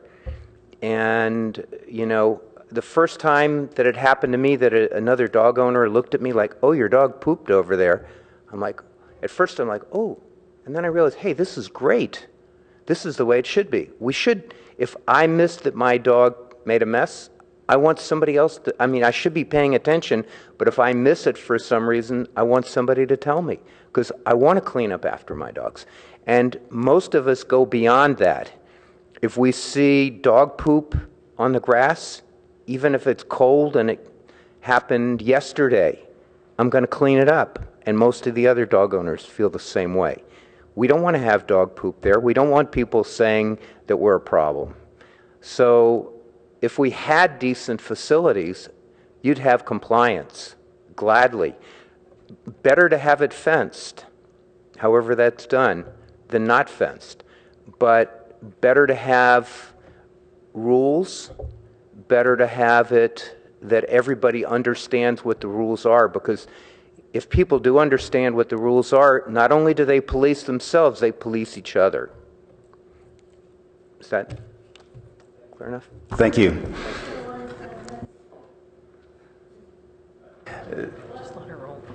Okay, 1 minute. The city of Mountain View is doing this experiment. They have dog parks that are a certain time of day. People can go off leash with the dogs. I've been taking my dog to Mountain View for a long time now. I don't necessarily want the area to be fenced in our neighborhood, or everybody goes to Ramos Park in the afternoon to socialize with each other. Everybody knows the dog's name. Everybody knows each other. This is a huge social value to our community. Thank you. Okay. Thank you. Rob, do you want to wrap up? Is there anything you want to add, or? Yeah, let me summarize.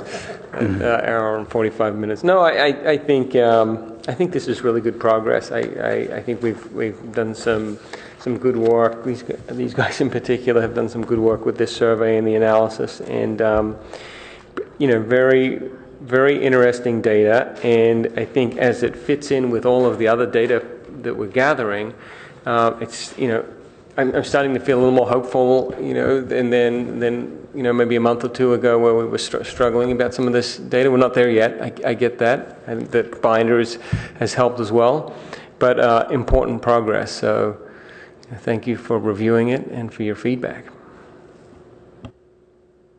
Yeah, very good. Move on to the next topic is the debrief of our retreat from last Friday. That was, well, yeah. 3 days ago, 4 days ago. Okay, so let me run through. I won't go through all the details of what we walked through, but I'll give you the highlights. We did wrap up some topics. The master plan survey ad hoc has been disbanded since we completed. There also was a park communications ad hoc that completed its tasks. Those are the two ad hocs that were closed for this year. We also had some other PIOs. We had about half dozen PIOs that were passed, and some of them are under construction, some are completed. The PIO is a park improvement ordinance. We also passed the feeding wildlife ordinance, and we also, the field use was an outstanding issue that has now been, or is being addressed by the master plan. So that is taken off our list for now. We kept the remaining ad hocs. I won't run through the existing ad hocs, but we did add some ad hocs. We have two ad hocs of one of Commissioner Lowing Rosedale Preserve, particularly the parking there. Can we work out a way of improving the parking situation there? And also the crossing at Kellogg and Middlefield, which is near the Junior Zoo and Museum. Let's see. Then we also had 2 ad hocs of one. Commissioner Markovich will coordinate with high schools to have open play time. So this would be kids can go in the field and play, and nothing organized, not competitive, but just time for the kids to go out and get their energy out and socialize. And also the Lefkowitz Tunnel, reopening it. It's been a big improvement. Elizabeth Ames has worked on this to scrunch down the time that the tunnel is closed. But we do want to, for example, right now it's been closed for quite a while, and it would be nice to have that open. So Commissioner Markovich is going to be heading up the coordination with city staff on that. And finally, Commissioner Ashland will be the new Project Safety Net liaison. We want some type of interaction with the Project Safety Net, and Stacy has done other actions with the safety net. We have some items that we're following. These aren't ad hocs, these are just items that we are concerned about. The cost of services study, that tells us the cost of what we charge and what we get back. That is going to a council for a study session April 6th, so we're following that. The rental spaces, whether we won't have to change the rental space, change the pricing to improve the revenue flow for the rental spaces. We will consider that after the cost of services study session. The Bayland satellite parking, we're just monitoring council activity. That's not an active matter right now unless the council acts on that. We also want to investigate EIR training with the city. If the city is going to hold some internal EIR training, would be very good. This environmental impact report, that would be a good experience for us. So we would want to coordinate with the city staff to see if we can get a training offered. And finally, the QPR gatekeeper training. That is just for youth or anyone in stress to help identify and assist them. That we said we would not have a coordinated effort, but we encouraged all the individuals to get that training. We also added about a half dozen new items of interest. Just the master plan, content and delivery, that's a big item. We're all working on that. We're not having a separate ad hoc for that, obviously. Water conservation is something Commissioner Knopper brought up, and after some discussion we decided to put every PIO, every park improvement, we want to now have water conservation as an aspect of that PIO.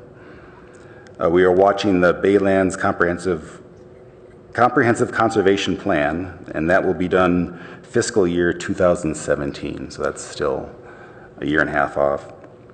Baylands Boardwalk Feasibility Study will be performed late this year. We want to follow that.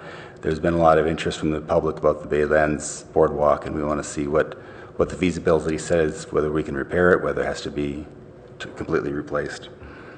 We also had talked about the Interpretive Center exhibits, both at Arostadero and Foothills Park.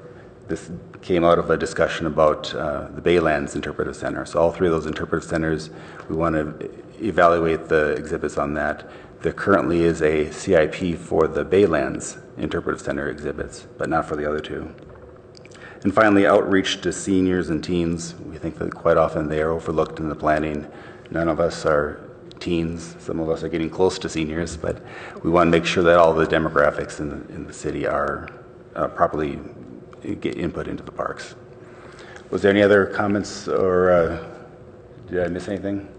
I have a question, because an ad hoc can be an ad hoc of one.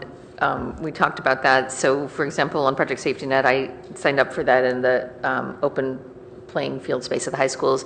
Commissioner Markovich signed up for that. But one thing that I realized after our retreat that didn't come up was the liaison to the city school liaison committee. I believe that's its name, and we don't currently have any of us designated to be following that. And I'd love to go when I try, but I miss them a lot because of scheduling conflicts. Okay. This is the, what's the title? School liaison. Okay. Okay. So decent.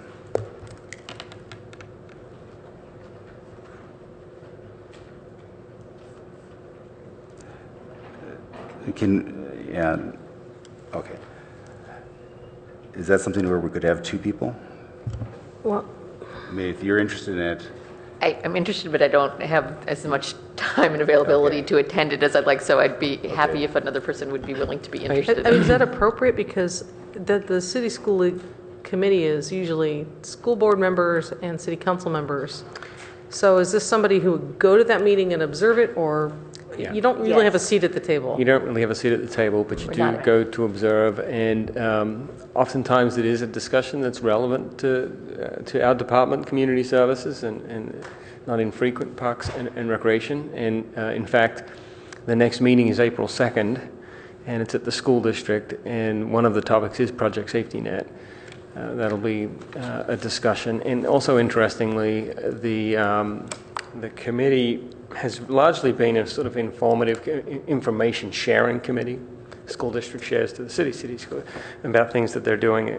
But there's been some interest from the council. Maybe Council Member Filseth can add to this, but there's been some council members that would like to see that committee be a little more action oriented, if that's the right word, but really problem solve, some issues that both agencies are facing and help work through, the solutions a little bit more than just sort of sharing of information. And there's things like Coverly as an example, where there's obviously interest from both parties. Project Safety Net's another good example.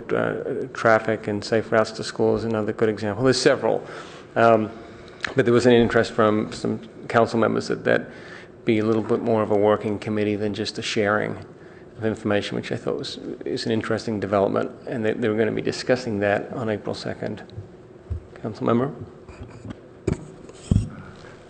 There was some dialogue on that at the last city school meeting, and remains to be seen where it's going to end up.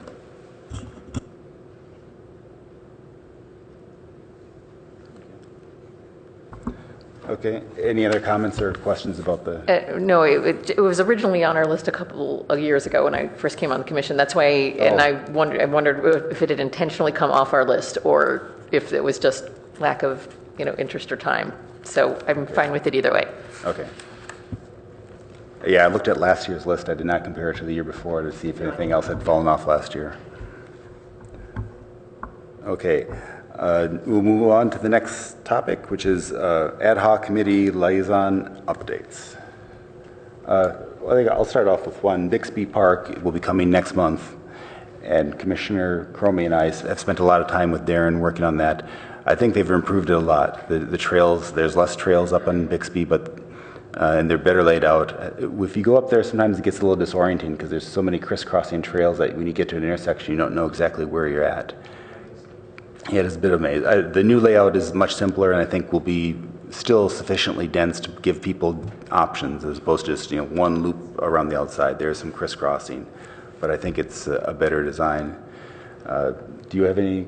I guess one thing that we had talked about is this node, and I mentioned this to you, Rob. Maybe we should just bring this up. I think it is worthwhile discussing. Okay. So currently at the top, I'm not sure if everyone has been to Bixby. There's one particular spot in the new areas. This is the spot closer to the freeway. This is the new stuff that was just opened up last year. There's a very good point with a good lookout where trails crisscross, and at that node they wanted to make a very large gathering spot. And this would be crushed granite, packed down so it would be firm to walk on, and this would be a meeting spot for people. They sized it to be 50 feet in diameter, which our first instinct was, wow, that's big. I mean, that's half the size of a basketball court. And that would be in the middle of the wilderness. And we thought, why do you need that much? If we look at rangers groups, that's more than enough size for any type of ranger group that we would have. Any social activities up there, we didn't think we'd need as many people. The group did size it to be, the landscape architect wanted personal space, 8-foot diameter per person, and they sized it that way. We thought that was a little excessive. And so after doing some numbers, we squished that down to 35 diameter. That's still a rather large size.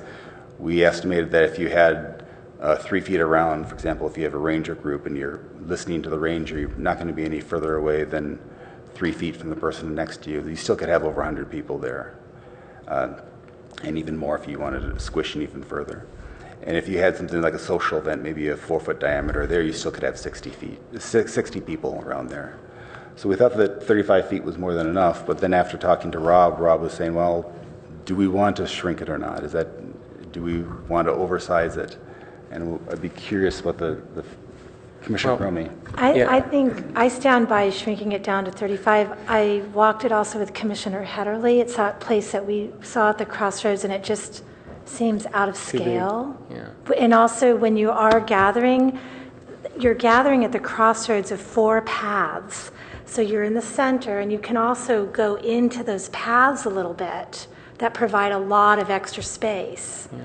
So I think it wasn't just like you walk on a meandering trail up to a place and then you have this big space.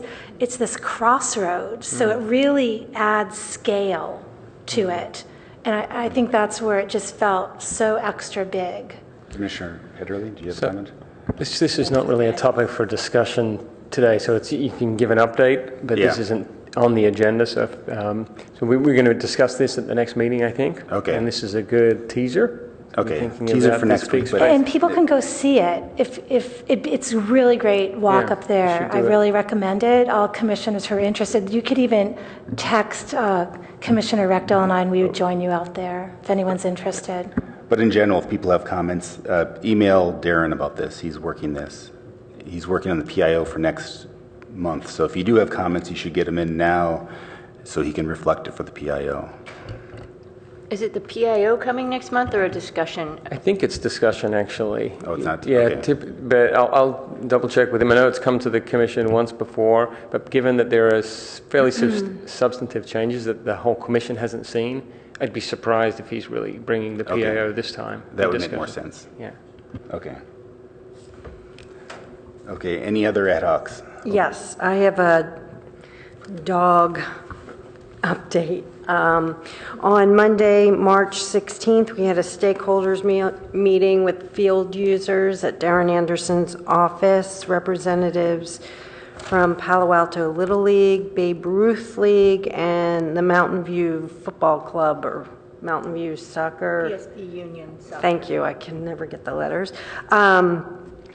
And we presented the 3 proposed areas that the commission has discussed: Greer Park, Baylands, and Hoover Park, for the possible off-leash pilot program.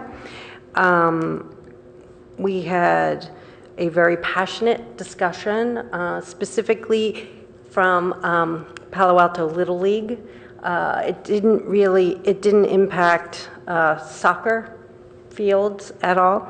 But the net of the meeting was that in Hoover Park, we were discussing 2 areas. One area would be where the actual baseball diamond and the outfield was, and then there's an outer perimeter with a partial fence that we would complete a fence. And Palo Alto Little League and Babe Ruth sort of deferred that if we were to present to our public meeting, which is the next step, utilizing the outside perimeter. They discussed with us the difficulty of grooming the dirt versus grass for a baseball diamond and how expensive and time-consuming it is. That is not optimal at all. But they would be open to having off-leash dogs in that outside perimeter of Hoover Park. Wouldn't you say? Yeah, so we thought we would change the options for the public meeting to favor that outside area. So you'd have some fence around the infield, or? There already is a fence around. There's the outfield fence that's kind of in the middle of the turf area, and we're talking about doing the shared use dog area outside of that fence. Oh. So between the apartment building, the church, and the outfield fence. So it's almost like a require more boomerang, like a triangular, pardon me for interrupting, it's like a weird triangular shape that's a little more than an acre. It would be fenced? Yes. Yes, fenced. Is it grass or dirt? Grass. Give an update. Aren't we going to talk about dogs next month? That's did the update. That was the update. Okay. So, Start discussing it. No, I was answering you. Are we allowed, to, does asking a question fall under discussion or not? Well, leads to a discussion. Okay. I just wanted to clarify also that ad hoc group has really been only looking at this shared use pilot program option. We have not been digging into where should we put a dedicated park, what size should it be. But it may be that this public meeting on the shared use option is a good opportunity to raise some key questions, to get input from the public. So it might be helpful for us to meet or talk with you all with your expertise from other communities. What are the key issues that we should explore further at this? If you're open to that, I think that would be helpful before doing the public outreach meeting. Does the ad hoc have a date set for the public outreach? Where do you stand on that? Do you want to, can you tell me, are you coming back to us before you do the outreach, or are you doing outreach before? No, we're going to have the public meeting, and then we'll come back with the results of that. Can you please publicize the public meeting to the commission so those of us who might be interested? Sure, it's always of informative to be there while things are being discussed. And if there's a strong feeling on the commission that you want to discuss the public outreach before we go out, that might be worthwhile to get your thoughts about issues that we should explore at that meeting. So maybe it would make sense to put it on the agenda in the interim. If we have the time, it would be good. It doesn't have to be extended. But at Yeah, least- just a short, Yeah. I think that 15-minute I think that would be useful to have a short discussion about that. We've waited long enough between last update. It would be good just to chew on that. Are you thinking the public outreach meeting might be months away? It's open-ended right now? Hopefully. Hopefully not months. Not, right. Hopefully in the next couple of months, we'll be able to do that. Okay, then in that case, yeah, so it might be nice to come back briefly. Should we put that on the agenda for next week? Next month? Next month, yeah. Okay. Okay. Any other ad hocs? Otherwise, we'll move on. Comments and announcements. The one thing I do want to say is the Form 700 is due April 1st. So get it in if you have not filed it. That is always fun. Okay.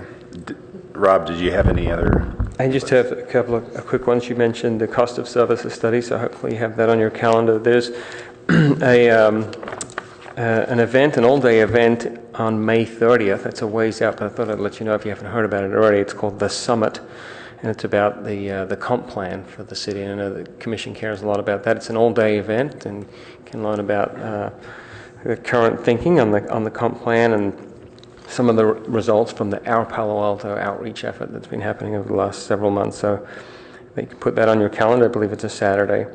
And then some things that are happening a little closer than that. We have a youth forum happening this Friday that the staff at Mitchell Park Community Center, teen staff, have been working on with the Palo Alto Youth Council. It's 5:30 to 9, and it includes a couple of different things. There's a dialogue circle time happening for teens specifically. There's 6 different topics that the teens talked about with some facilitators related to those topics. And then there's a parent workshop at the same time, and then everyone comes back together at the end, and so there's a sharing out of what the teens discussed with their facilitators. And then there's what we're calling an empathy hour after that, I think, where there's going to be some food and some fun activities for the adults and teens that are there. So that's happening this Friday. And what is the target age? All teens? High school teens. High school teens, yeah. Okay. And it's on the heels of some tragic, suicides, of course. So that's heavy on the minds and hearts of everyone, including the students. And so that's certainly part of the topics that will be discussed on Friday evening. So that's at Mitchell Park Community Center, if you're interested in participating. And then April 18th, hopefully you've got this on your calendar. Does everyone know what that is? The Magical Bridge. Grand opening.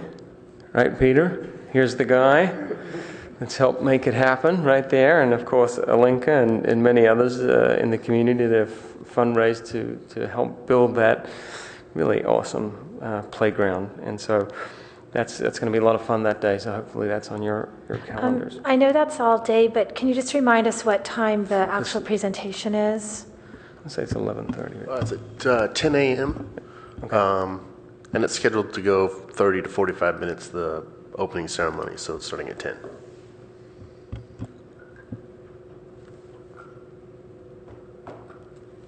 Okay, that's it? Okay. A tentative agenda. I'm sorry. I was just going to say, Darren and I met with the contractor on Scott Park yesterday, I believe, and they are starting the renovation work there. So that'll be starting, I believe Monday is the actual day they're going to be working out there, and it's a couple-month process to do the park, but that's on its way. And Bocce's almost here. Coming. And so since we're still, talking about it, Darren, he had something that he needed to be at tonight, so he couldn't be there, but he did let me know that Hopkins Park is completed, that CIP, so he was happy to say it's done. And that came up after you left on Friday. That came good, up, and good.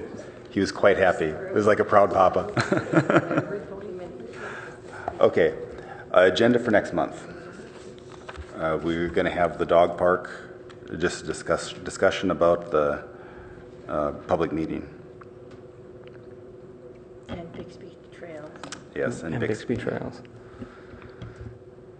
So I had a suggestion here that I think you may have talked about it at the retreat after I had left, but we were trying to put together a second retreat or workshop around the Parks Master Plan and the matrix that we looked at a little while back. We think by the end of April we'll have the matrix ready for a first good hard look at and have it completed, including some of the summary of needs that would be generated from the data that's being collected. And so we think by April 28th, I think that's the next meeting, that we would be ready for that. So one thing that we were thinking about might be an option is to, rather than have a separate day for a workshop, is to start a little earlier and do it that evening. We could provide some food and so on if that would be of interest to the commission, to avoid having another meeting day. So start at 5:30 or 6, have a couple hours, 3 hours on the Parks Master Plan and the Matrix, and then a couple of items after that, and still be done reasonably early. But if the commission would rather have another day, certainly we can. What is the general feel? Would you rather have a longer meeting on night as opposed to having a separate day? Mm-hmm. Abby, or? Yeah. I like it. Yes.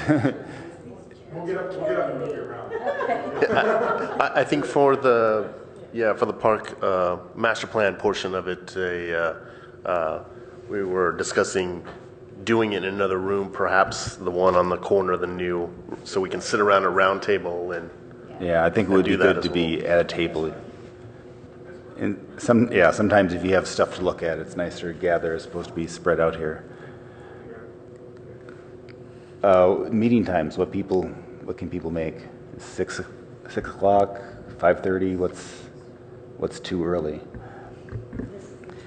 6 is better for me. 5:30 is too early for me. Eric, do you have a preference? Okay. I vote for no earlier than 6. Okay, let's go with 6 and maybe target 6 to 8, and then have the commission meeting start at 8. Is that reasonable, or 8:30? So I was thinking, if we have to eat, get some food in there, might be good to have the food arrive at 5:30, and then people can come and eat for that half hour. And if you can't get there until 6, it's fine, and just have your food as we get started. But if that works for everyone. Okay, so 5:30 dinner, then 6 o'clock, and we're going to target 6 to 8. What's the ending time for the? Why don't we say 6 to 8:30? What? 8:30? Yeah, 'cause Okay. we have more in that than we do in that. Okay, let's target 8:30. Yeah. It always seems like it is like a gas expands to fill all available space. I think that's so. what the team thinks as well. At least, it's probably in the end going to be 3 hours because it's, there's a lot to go over there, and it's an important topic. But let's aim for 8:30. And So then we would just come into here when we would start the regular meeting, or we'd have the regular meeting in there? I think The cage? Yeah, it's in the new, yeah. And so Since it's finished, that's what we were scheduled for to begin with, not the chambers this year. the, We're scheduled there for so. We're scheduled. Oh, Our yeah. regular meeting is scheduled in that room already. okay, that's convenient then. Okay, so the entire meeting will be there, and that gives us more flexibility. Yeah. Okay. Yeah, we may be there till midnight if that's the case, but, okay, Send in breakfast. okay. Any other agenda items? I just have trying to clarify the schedule of the next stakeholder meeting for master plan. Do we have a target date for that? Or a I month? don't think so. We haven't scheduled it. I know that because we really put the brakes on the next stakeholder meeting to ensure that we were comfortable with the data gathering portion, and that's where we developed the matrix. So if everything goes well this next month as we develop the matrix, and then we have our workshop, essentially study session on the 28th, we'll evaluate at that time. But if things are looking good, then we will try and have the stakeholder meeting fairly soon after that. Probably late May, I would think, at the earliest. But Are there more sub-stakeholder meetings, such as the community gardens meeting that was today? yeah, there probably will be, and particularly as we learn more about, we dive deeper into the survey results, and we start to see certain trends or patterns. We think, well, we got to talk to more people. We should, and so I think it's particularly helpful to have those conversations. We know we haven't hit all of them yet. You had mentioned one, the younger generation up to 35. I think there's still more work that we need to do there in terms of some smaller focus groups. So every time the consultants are here, we try and fill their time, productive time, so they can speak with residents about what we're learning, or partner organizations, field users, that sort of thing. I really think if you want to go back to the farmers market, that was a great, I just saw so many young people there. I saw, it was striking that there are young people with children and singles, that demographic, because that's really that under 35 group. They're either going to be married with their first kids or still single. Yeah. Although, a farmer's market is just a random set of people, right? Well, I guess. Is that biased value now, or because it's? I would say that the challenge to that now is the reason that worked so well early on is a defined short set of questions that that we were able to ask without having to grab a lot of people's time. I don't think that I think the people are exactly the kind of, I think that's right in the demographic, as Deirdre's saying, it's that we're looking to add some more perspective from, but unfortunately that method of going out and intercepting people is going to be harder to get at a little bit more detailed view, which is what we're trying to get to at this stage in the process. So we'll definitely be thinking about some other alternatives. I'm happy to, I think it's, you're right, that's a great place to catch that demographic, and we did catch that the last time around, and I'm happy to hear any other ideas about, I think there's this group. We're also following some leads with the director at the YMCA, who has a variety of connections in other parts of the community, and would have some of those same age groups involved there as well. We're going to see what we can track down over the next week or two. And if we're going after teens, do we want to visit high schools at all? Or is that? That you'd have to get, that's not really appropriate. Their instructional day is so full already that I can't even imagine trying to pull that one off. But there's enough stress going on at the schools, especially this time of year with college acceptances and rejections, and it's just, I wouldn't do that. I guess, yeah, I'm thinking about if you hung out in Town and Country at lunch, but that would be such a zoo that you'd probably be Well, overwhelmed. they have a very short lunch time, and you're only getting one high school at that point. So Yeah. there's got to be a better way than going to do that. And also getting onto the campus, I think that has a whole nother set of problems. So I just don't think that's a good fit. There has to be a different way. Okay. So I think we are ready for adjournment. Do we have a motion for adjournment? So moved. Second. Okay, all in favor? Aye. Opposed? Okay, pass.